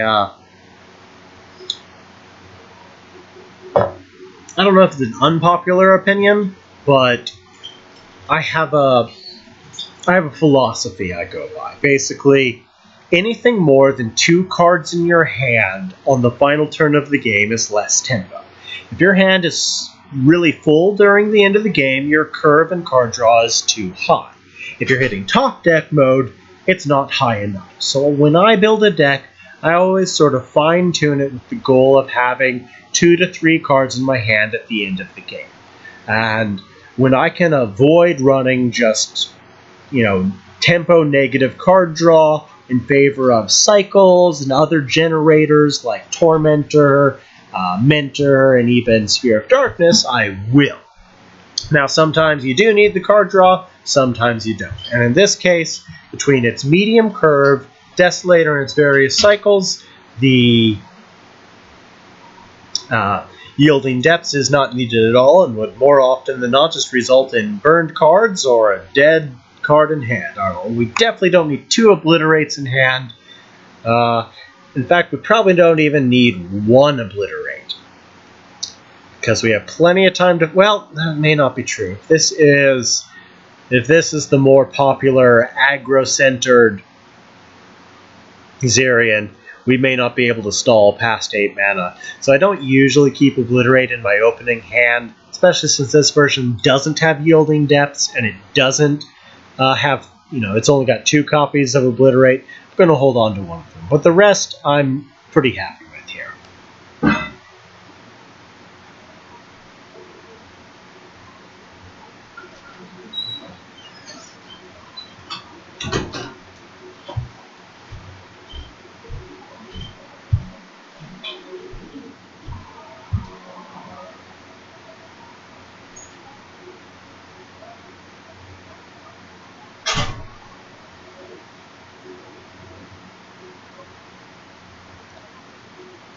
Alright. Ooh, missed his opening. I missed whatever he burned. That's a shame. Alright, so... do I play the Mentor offensively, just to develop and use my mana effectively, or do I play it safely? I think if he'd had a turn 1, I would backline it. But because he didn't, let's go ahead and just develop a strong tempo play here. So ultimately, even if Mentor dies, that's not the end of the world. Because, he's not playing a list that's terribly vulnerable to pings. So, let's just develop a good field. Zerion very often runs Spelljammers, and, we've also got Desolators, so we're covered on card advantage for a while. Given Desolator's not usually... we need the healing from Desolator. You're always in an awkward spot versus the aggressive tempo Healnar, because healing is often a problem. But if you don't have it at all, you have a different problem. So, but we're ultimately just happy with our hand here, and we're going to go for the aggressive tempo play.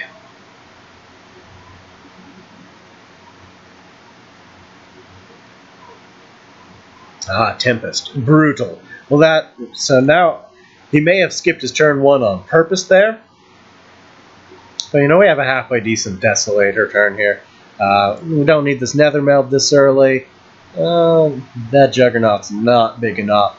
Let's just go ahead, play the Desolator, contest both globes, and call that good. And this way we almost for sure get one of our globes.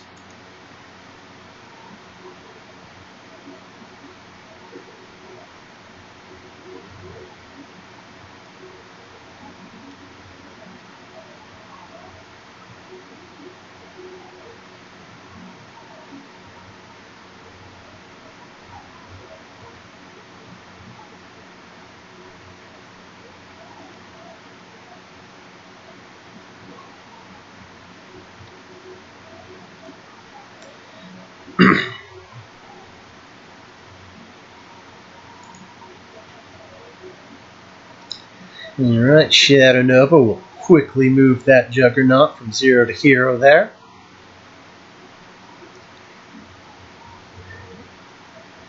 Let's see what he does here.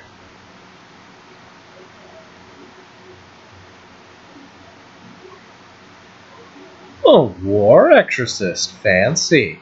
So we're definitely going to have to punish that. That's a pretty high priority here. So, no doubt there. Let's see here. That means that changes things. Now we have a pretty good idea. He is not playing your usual go face Tempo Zirin and maybe playing more of a Bond list, which in that case we need to dig for removal. I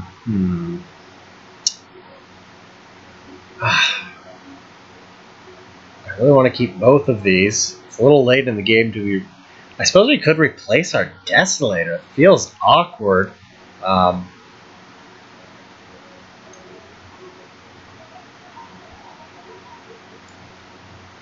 Really awkward feeling. But let's go...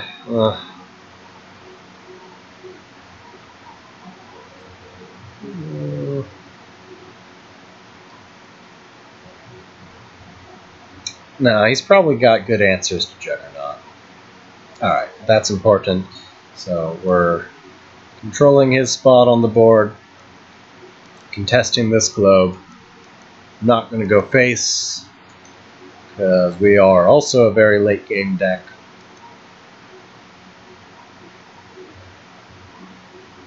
Probably should have done that a little differently. I probably should have stuck Cass in the middle so that I could contest the globe better, but I was sort of thinking if he's going to be running a lot of provokes, I guess either way, we're going to get provoked out of use of that globe, but I do have the lure. I probably should have stuck Cass in the middle and just moved Desolator up aggressively. Probably should have just attacked with the Desolator, just keep getting dispelled either way, but oh well, what's done is done. I was too busy thinking about other things. Streamer's Curse.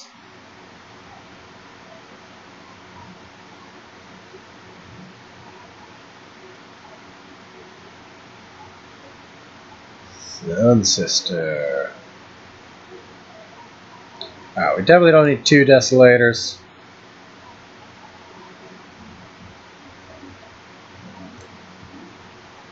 Let's see here. 4, 5, 6. Alright, yeah, that's pretty solid. Solid option there, so we go ahead and throw the creep down, pushing that damage. Clear the Sun Sister. I could have done that a little better. I wanted to put Cass there. Oh well, what's done is done. Suppose we could just stop contesting the globe. That is an option. I mean, I'm a regular top 10, top 50 player. I'd hope it's not a noob curse. I'm just notoriously bad on stream. You're really great, you just can't prove it.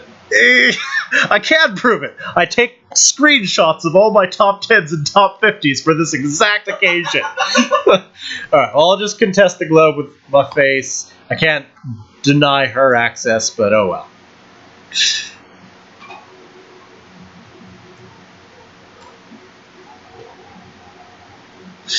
No, this is exactly why I document my success, so that I can prove it. Because you have to. I know I do. Alright. Yep, alright, clean that up. Left us that globe, how kind of him. Actually, oh wait, we don't need it. Oh well, I'm just bad at math. This is fine. Go ahead, hit him with our face. Cover our face, play the Desolator aggressively, munch, and we've got munch, and even if he does Throw down an Aegis at this point. Obliterate has her back. Doesn't Aegis something, Munch has got her back. 2 obliterates. Little overkill there. Sunbloom.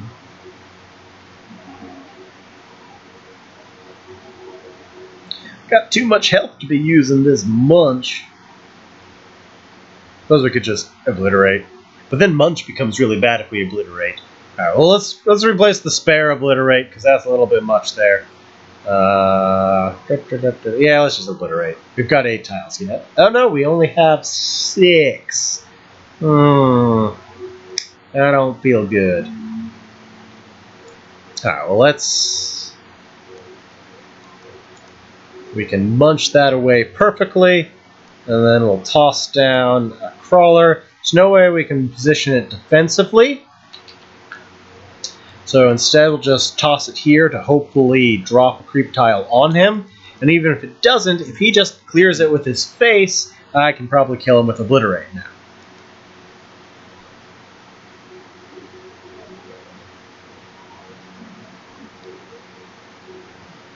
Celsius! Oh, he hasn't done any healing. How has the Azirian deck not managed to do any healing at the 8 mana point? That's silly. Alright, well, Obliterate for the win here.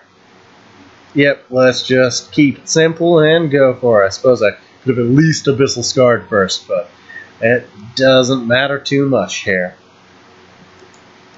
Exact lethal Obliterate.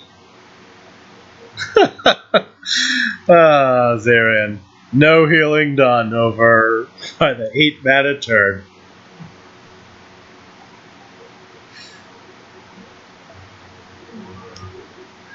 Alright, well that was fun. It's a deck I enjoy playing, and though I am starting to run out of time here, only got a couple more in me. Got 13 minutes here, so if there's any other deck requests, get them in now. Otherwise, I'll probably just play another round or 2 of this and go from there. Alright, so we're up against Leglock. He'll definitely give me a run for my money. Let's see. I think he's just... Is he playing Titan or is he playing Tempo? In either case, our punishes are probably going to be pretty important. We don't need a Desolator this early, and I'm very reluctant to replace my Shadow Nova. Let's see, what are we digging for in particular? Okay. Against Argion, removal. We need to keep looking for removal. We have 2 punishes, so we're good there. Ox. I've only played like 3 games with Ox. If you want me to play Mantra, you're going to have to subscribe, Spammer Noob. If you want to play Mantra, you're going to have to subscribe. What's Mantra? Mantra is my 2nd most hated list in the game. It is often combined with my most hated list in the game, 8 gates. Alright, yeah, we'll just toss Desolator because everything else we sort of want here. Alright. Removal galore. And we'll call that good. That was a little harsh, Dr. Perry, although I assume that's in jest.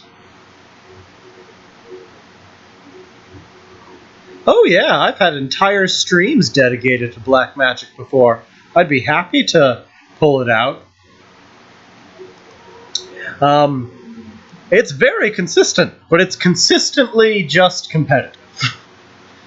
There was a time I rated it higher, but it's having a tougher time competing these days. Alright, well I think, let's see here, 2, 4, yeah, I think we just go for Ping Punish. Probably don't need the Nether Meld. Ooh.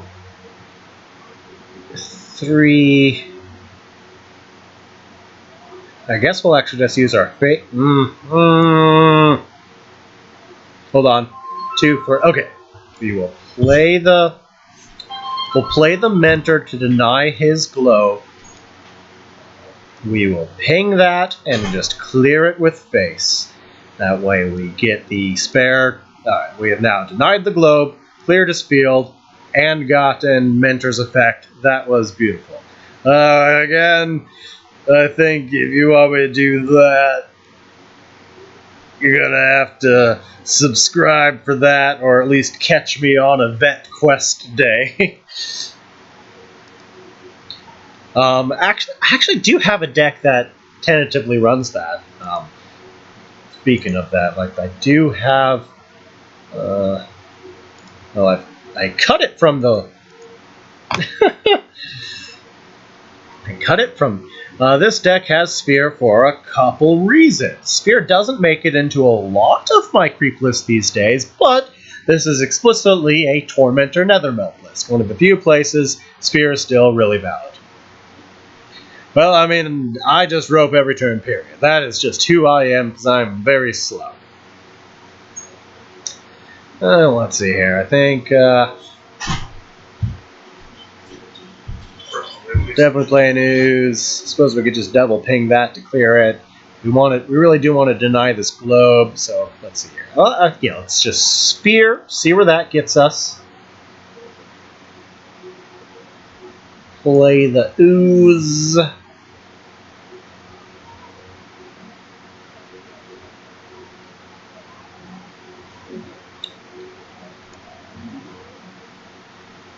Deny the globe. Do we just hang tight? Okay, we don't need the crypto. Let's see. He can just roar that next turn.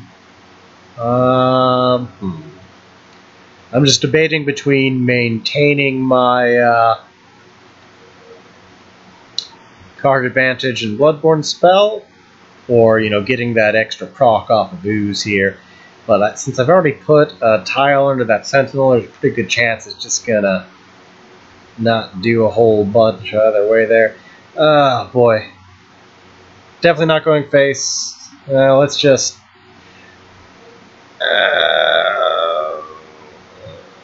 Yep, no, I guess we're just gonna hang tight with what we got.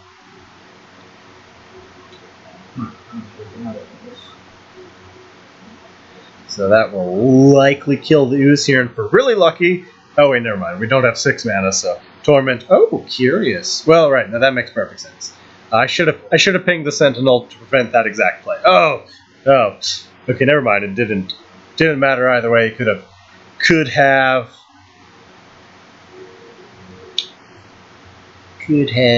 cleared it either way there. Alright, we need to be finding ourselves a munch. What we don't really need is this Abyssal Scar. He's standing on the tile and we're 1 mana off of our Tormentor. What a shame.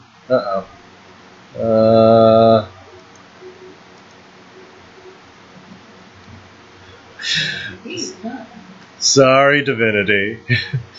Alright, so I think just Ping Punish is our best bet here. Yep, it's not fancy, but it'll work.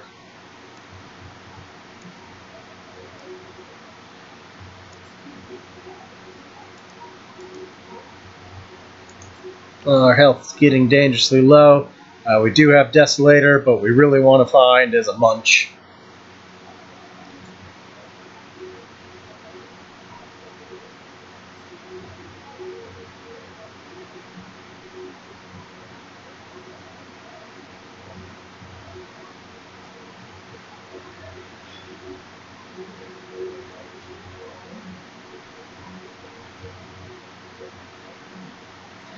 That is Nethermeld. Okay, so he's just running pure tempo here. Whatever works, though, right? I think we just go ahead. Yeah, it's a Tormentor list. I think we go ahead, Ping Punish, Ooze. Yep, I think that's the plan, so. Ping Punish Ooze. Ping Punish Ooze. And now we get into that spot where he's got to be rightfully frightened of Tormentor here. He comes up here to hit me face. He plays into Tormentor. and Ooze is blocking the other safe spot, and Ooze may also just end up putting a tile under him for me anyways to go with Tormentor. Again, I think, well, if we're going to hold on to the Tormentor, now we really need to dig for healing, so as much as I don't want to replace my Shadow Nova, that's what we're looking for exactly. As long as we're not dead this turn, which, I mean, let's see, worst case scenario, he's got Holy Immolation. Oh, yeah, he's got. Yeah, exactly that. That's exactly worst case scenario. Well, I was expecting a Holy Immolation play, but I was hoping to live with 2 health off of that. Ah, well. Ah, well. It's a closer game than he realized. I don't think there was a whole lot.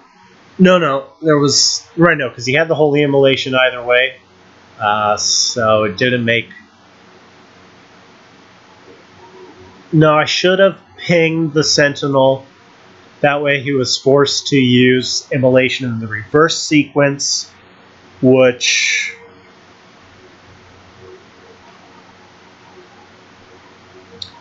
He used it in the. Right, but if he didn't Holy.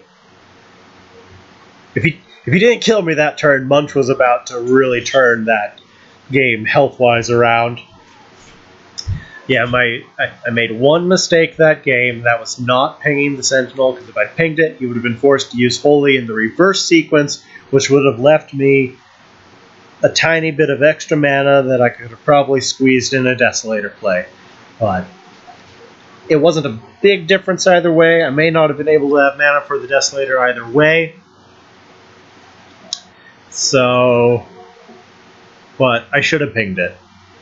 It's a tough call there. Hindsight's 2020. But I was roping, struggling.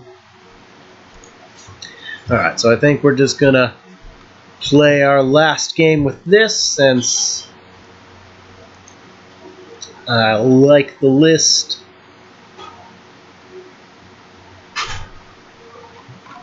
And yep, no, we just got aggro down, and we just couldn't find our Munches that game, and he kept us from having an opportunity to play Desolator. Could have done things slightly differently, but it was going to be tough either way.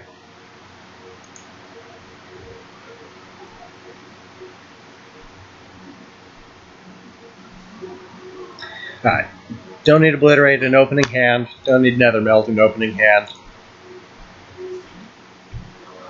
Alright, lots of Creep Gen, always good. Ping Creep Gen. Alright, so it's a theoretical mirror match here, but aggro cast is certainly way more common than creep cast, but we'll see what happens.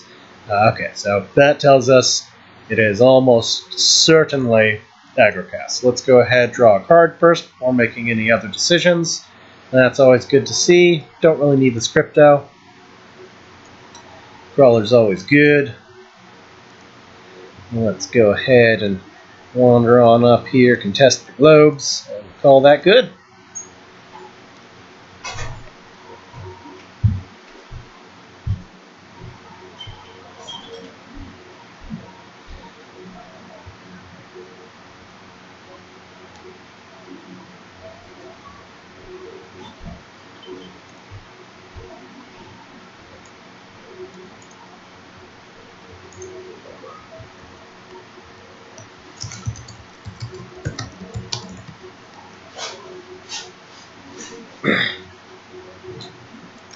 Alright, well hopefully he doesn't come and immediately snipe me, but I doubt he will.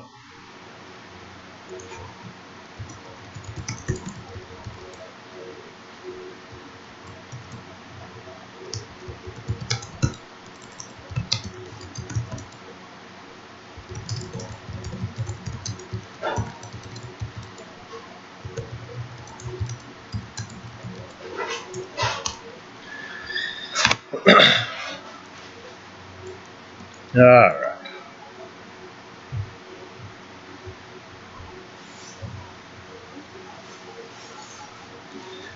Do have a pretty decent audience tonight, don't I? We'll do one extra game. So, if you have any requests for it, get it in now.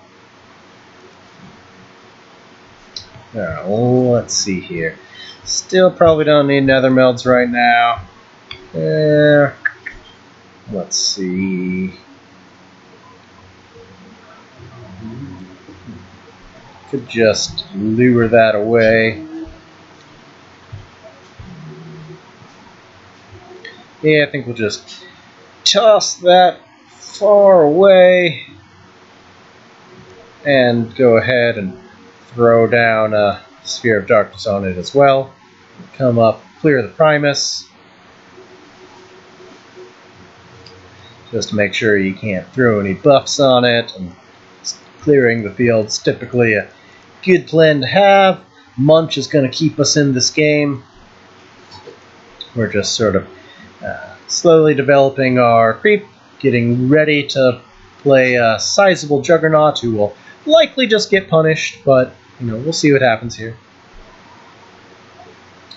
Now, we're mostly just trying to play a pretty passive game here, banking on Munch and Desolator to sustain us through, and just sort of sustain through the pain and wait till obliterate. Classic way to go about things here. Oh, Herald. Maybe he's not. Maybe he's not like a. Maybe he's more tempo than he is aggro. Let's see here. Don't really need this crypto. Let's see. 3 creep.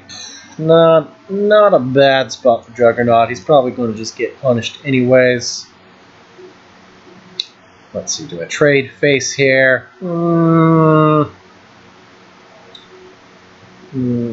Maybe not. Tough call there.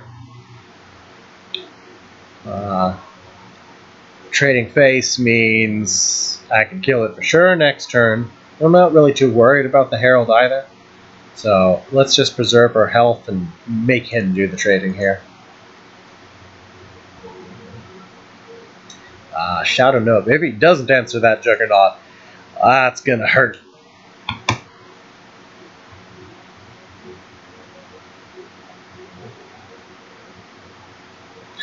Void Steals.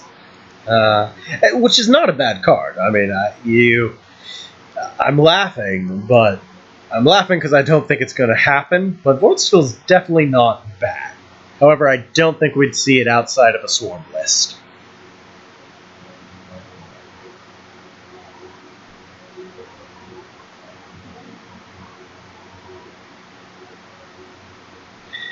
Ping Punish incoming.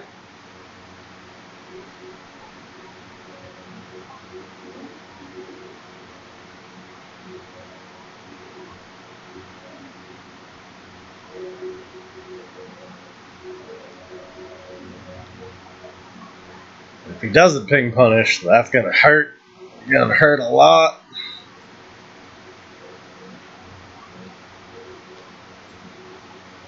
Oh, that is unfortunate for him. Alright, so we go ahead, Shadow Nova, which will go ahead and clear both of those for us.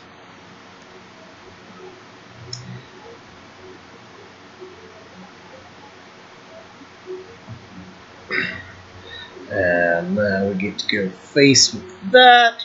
And do we care about losing our Bloodborne spell?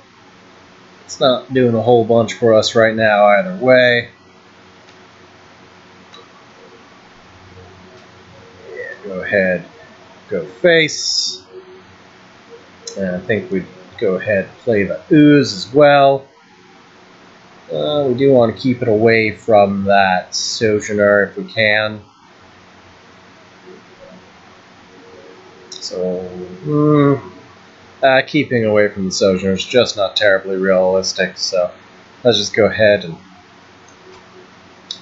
play it a little bit out of the way, playing around Grasp of Agony a bit. Just call that good. We're still pretty happy with our hand. We got removal, we got healing. We're in good shape here. Playing around Betrayal, playing around Grasp.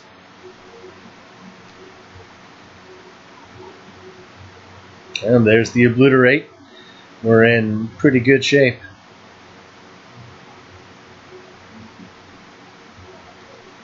Yeah, Deathmark would actually be pretty decent at that point.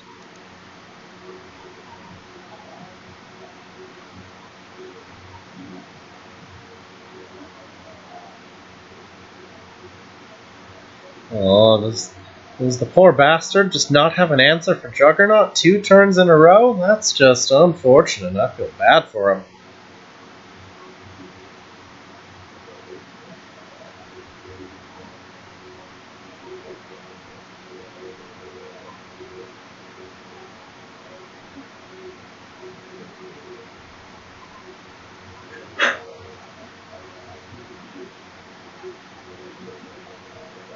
There we go. There's that demonic lure. And now here's where I top deck a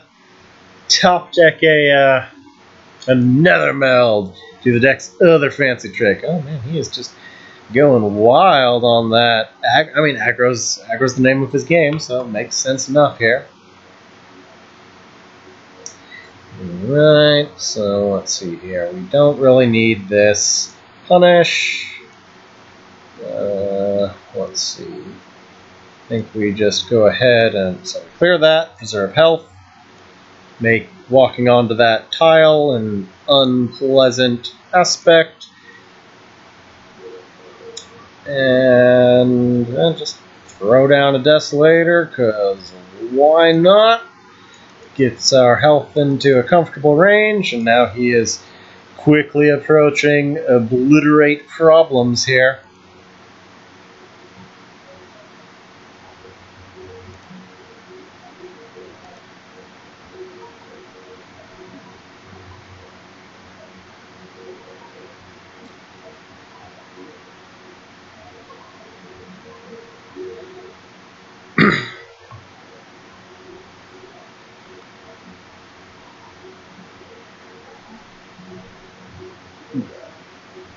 Although we really want to try and munch before we Obliterate, plus it'd also be awfully nice to get this Juggernaut in. So we'll see what happens this turn. Hopefully, I mean, then again, we may just be able to kill him with Obliterate. Unlikely, though, if he's about to drop his Desolator, but, you know, we can replace this Obliterate into a Tormentor, since he's going to go ahead and stand on our creep. Or if he plays something worth munching, you know, we'll hold off there. Really, we want to draw a Nethermeld or a Tormentor. He's playing the sustained game pretty... Ooh, that's... Huh. Interesting. He's played almost no creep at all. I mean, I guess over enough time, Casva can generate a decent amount herself, but... Obliterate out. Yeah, alright, so go ahead and, let's see, double count our... Yeah, go ahead and munch. Keep moving that his direction. Stay safe with our health. No reason for us to be the aggressors here. Just keep pushing him down into Obliterate lethal range.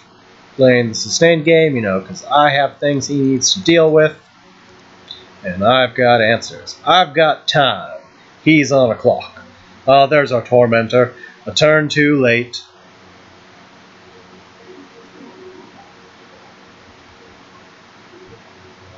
And there's his punish.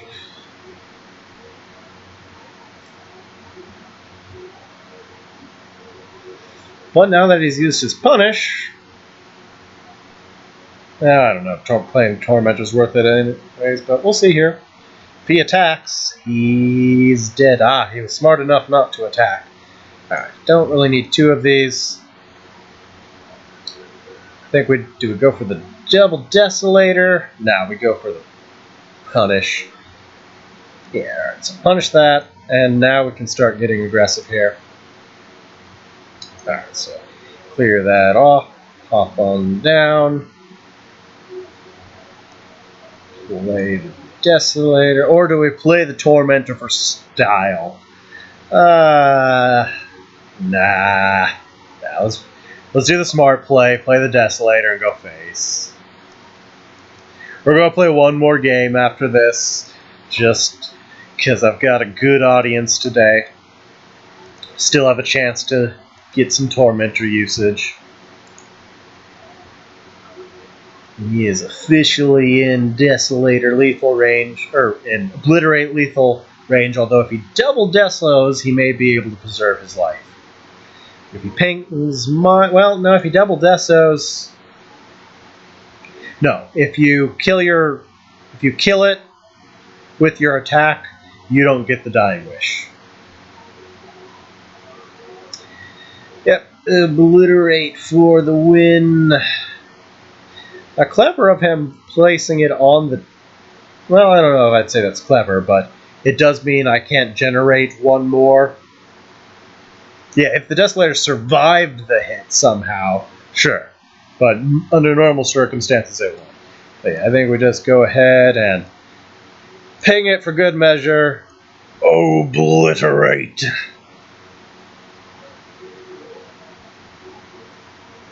Wait, I had 9 creep? Or did he quit? I thought I had 8. Oh well. Either way, that was the end. Alright, so let's try one more round with that, and then I will call it a night. Let me go ahead and just link it to him for easy access here. Then we'll queue up for our last game of the night, see if we can actually get a chance to play Tormentor.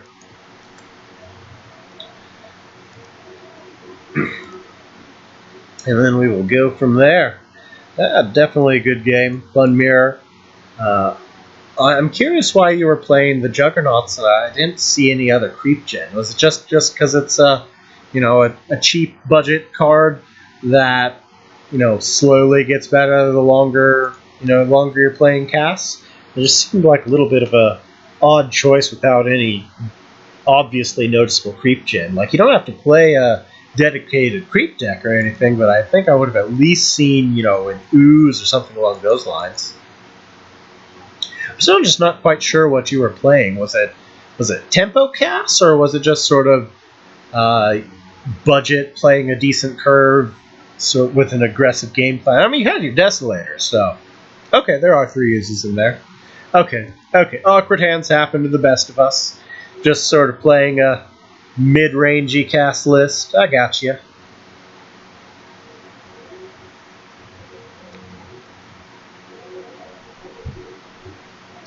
Alright, last game of the night. Hopefully we'll finally get an opportunity to play our Tormentor, as that's the deck's whole purpose. I mean, the funny thing about Tormentor is it does way more by existing than it ever will do by being played. And I find that really interesting. Alright, so we're up against Xerix. Let's see here. Crypto Mentor's always rude. It's a bit early for Nethermeld. And he doesn't play any early Demonic Lure threats here. Tormentor's definitely awkward, but you have to build around it a little bit, and you have to know when to not use it. I will never respect Tormentor. Alright, so this deck's got gobs of removal. We can afford to replace all our removal early on, particularly against Vet, because before it doesn't tend to play a lot of high priority removals early on. Alright, so we can open with Crypto and Ooze, and then we can turn 2 with Mentor for the pings. Just get our creep engine rolling. Alright, so he is playing Obelisk, which is the list where you really do want the lures, but that's alright. Now we may just skip the Crypto in that case and just go ahead and toss down a Spear. Oh, be nice to play my Crawler. Nah,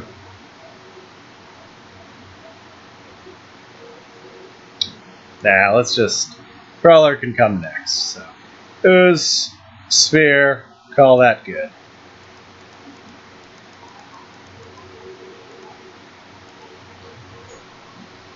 There we have a Tormentor. Given it's way too early for Tormentor currently, but we might hold on to it. We'll see. It is our last game of the night, so we may just have to play it for style points, even if it isn't the most optimal line of play. But we'll see. I'll try to sculpt the field to make it useful.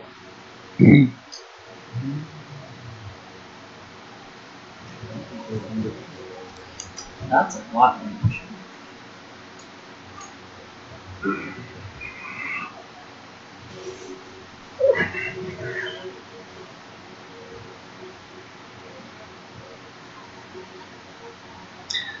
There we go. That's probably getting punished next turn, but we'll see what happens here. Well, I mean, may just go ahead and back off and wait with the way this is going, but I'd like that to go and stop being a problem. So I think let's just go ahead, clear that, set up, so punish that just because it's a problem. Develop a crawler. Crawler is not... There's only one spawn he can get that threatens it, so... Probably don't need the Mentor, but we're burning through our hand pretty quick here. We may need the Mentor just for the card advantage rather than the double pings. But... Let's see, what else do we really want to be looking for if we replace the Mentor? Like, we're not too worried about getting aggroed down. Mentor can help with creep gen, so we don't really need that. And we're not really digging for removal desperately right now. No, I think we'll just hold on to our Mentor just because it's a solid card. It's likely to eat a Blood of Air for us to help clear the way for these guys. So yeah, we'll just do that. All right. Didn't get the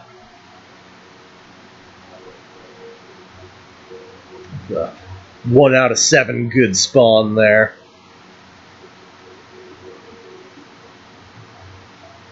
Desolator's never bad to see. These guys can just sort of eat Dispel for us.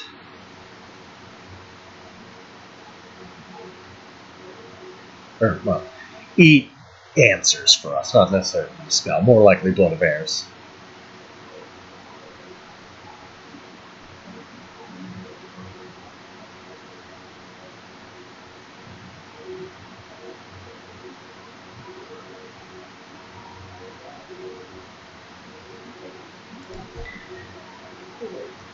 Demoncaster. Well, we may go for double Mentor Ping after all. Ooh, is he playing Reassemble Bolt? Okay, nah, he's just setting that up to be able to kill my crawler for sure. Oh, it's not for sure, for sure. Alright, well, let's see here.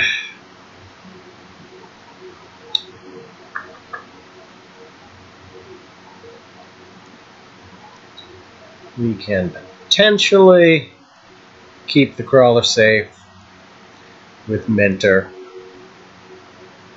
We can clear that so it's not beating up our health too much. And we're ultimately happy with the rest of our hand here. You know, that gives us sustain and card advantage. You know, we're really, even though I would ordinarily replace this right now, we're going to try to make it work this night since it's our last game of the night. And, you know, that's what everyone wanted to see. So we'll hold on to it against my better judgment here. If he does spend a Blood of Air to clear both of these, then that clears the way for our bigger threats here. Oh, another Reassemble would be perfect. Oh, Aerodon Making. Alright, well that does the trick too. That lets him, it overrides Creep Tile, lets him clear the Crawler. That was just solid all around for him. A card that does not see a lot of play, which is a shame because it's really cool, but it's definitely awkward. Luckily, we are also good at overriding tiles with this deck. Oh no, he's sequencing. He missed his opportunity to clear Crawler. Aw, poor guy. Maybe he's more concerned about the Mentor.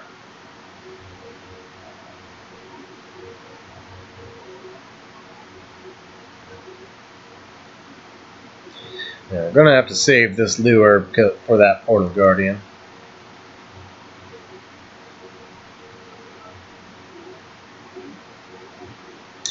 Again, we'll see here. Alright.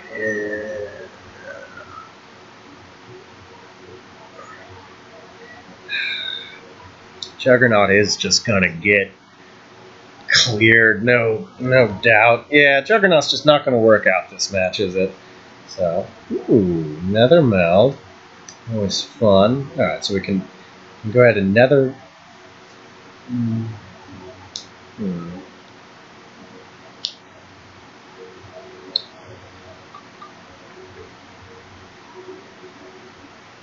I really would like to preserve my crawler here.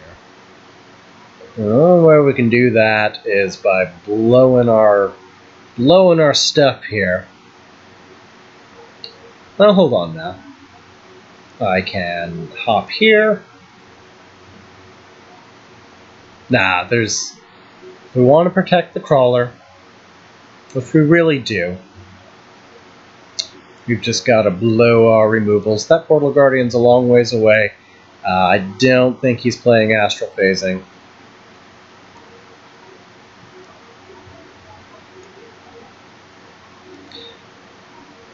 So we'll just do what we got to do here.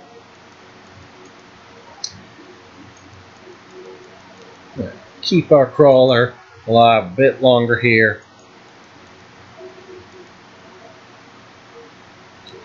Clear that tile, no problem with Scar and or Darkness next turn. Although at this point we're probably going to save the Spear of Darkness just to go with the Tormentor. We're also slowly creating our little safe zone of if you want to get to me, you got to come to where the Tormentor shows up. But, we'll see.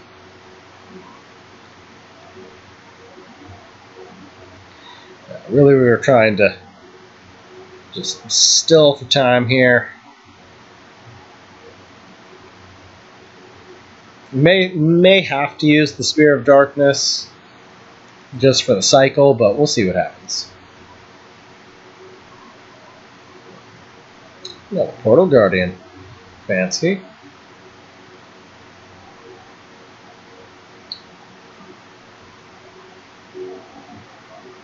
Woof. It's getting scary fast. Can we afford not to sphere this turn?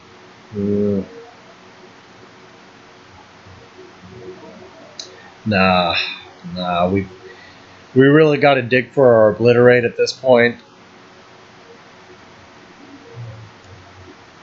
Alright, so we sphere that, place that. Ooh, Munch, that's good to see. How much creep we got? 6 tiles. Not quite enough. Alright, but we can clear that.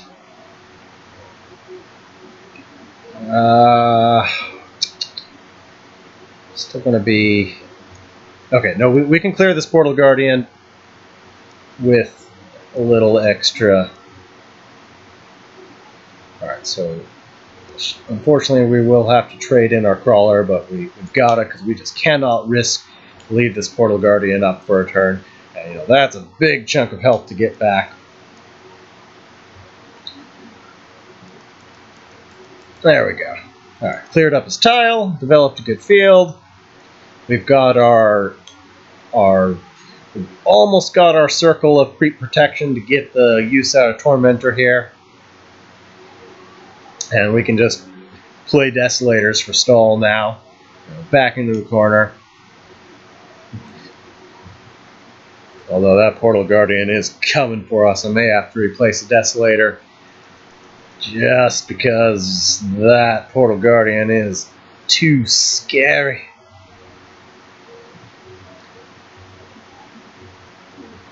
That Guardian. Oof. Can I afford... I mean, I can kill it with Tormentor. Oh god, but if he plays Vault this turn... Oh, Jesus, that's going to be 6, 12, 13 damage. Oh, we survive that, and then it dies to the Tormentor because it'll stand on the creep. Oh, boy, do I play around the Sand Swirl? Yeah, no, we can't take. Cannot afford to be taking damage right now, so gonna hopefully be able to clear that Portal Guardian. Compliments of Abyssal Tormentor, thanks to our well-positioned creep here. That's it. We've got. I guess we only have 7 creep though, but yeah, I mean it's gonna hit our face. Even if he Sand Swirls one of these, we're all right. I do lose 2 creep default. That would suck. But he has Blood of Baird, means we shouldn't be dead, and we should indeed actually get some use out of Abyssal Tormentor here. Unless he's going to be overly cautious of Tormentor and opt to not put it on the tile, but I doubt that.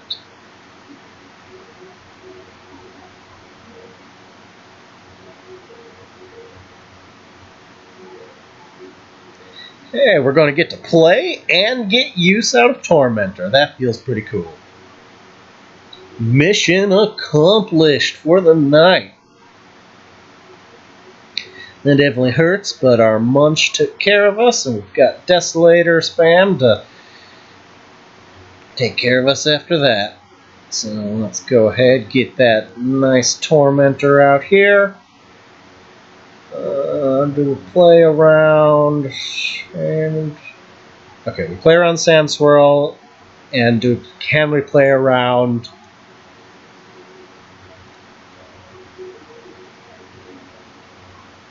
Okay, now we just go ahead and Scar to prepare to finish off that Dervish next turn, and Tormentor gets to do some work here. Our health is definitely uncomfortably low, and I'm pretty sure he is running stars, but we would survive stars. Oh boy. Oh, does he have a way to finish me this turn? Huh. 4 mana. Oh, yeah, Third Wish would do it.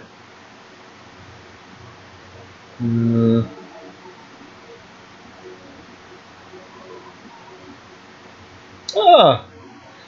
I think I'm alive with 1 health here.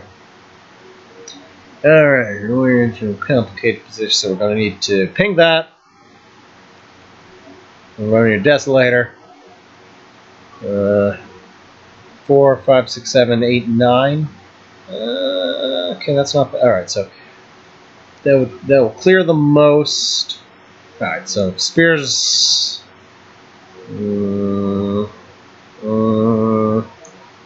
Okay, we need the body blocks. We need the body blocks. So we can't afford to play Sphere this turn. Alright, so we Mentor. Get to clear 2 dudes. And then we just pray he doesn't have any out-of-hand damage at all, which would be a bit of a miracle at this point.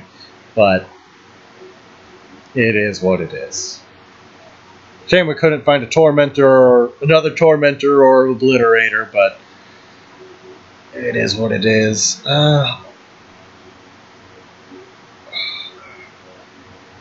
Well, it's the best we got. It is the best we got. It's not great, but it's what we have.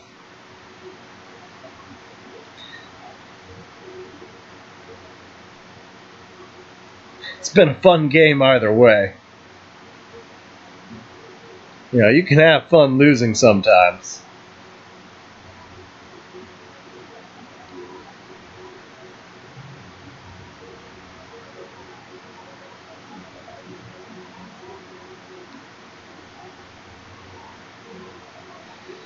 Oh, he may not have a way to kill me. He's hesitating. If he can't kill me, I can just Desolator spam him to death.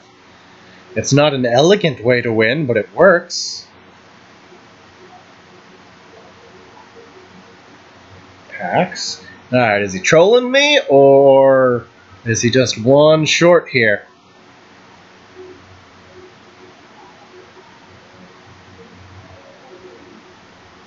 Well, not an elegant win, but it will work. Oh, okay, that's an elegant win. Alright. Elegant win. Could have won with the Desolator, but we're gonna do it with style. And obliterate. We got to play Tormentor. We got use out of Tormentor. And we got the obliterate finish. And it was a close and really fun game. That's a great way to end the night. Thanks for stopping by, everyone. I will catch you all next time.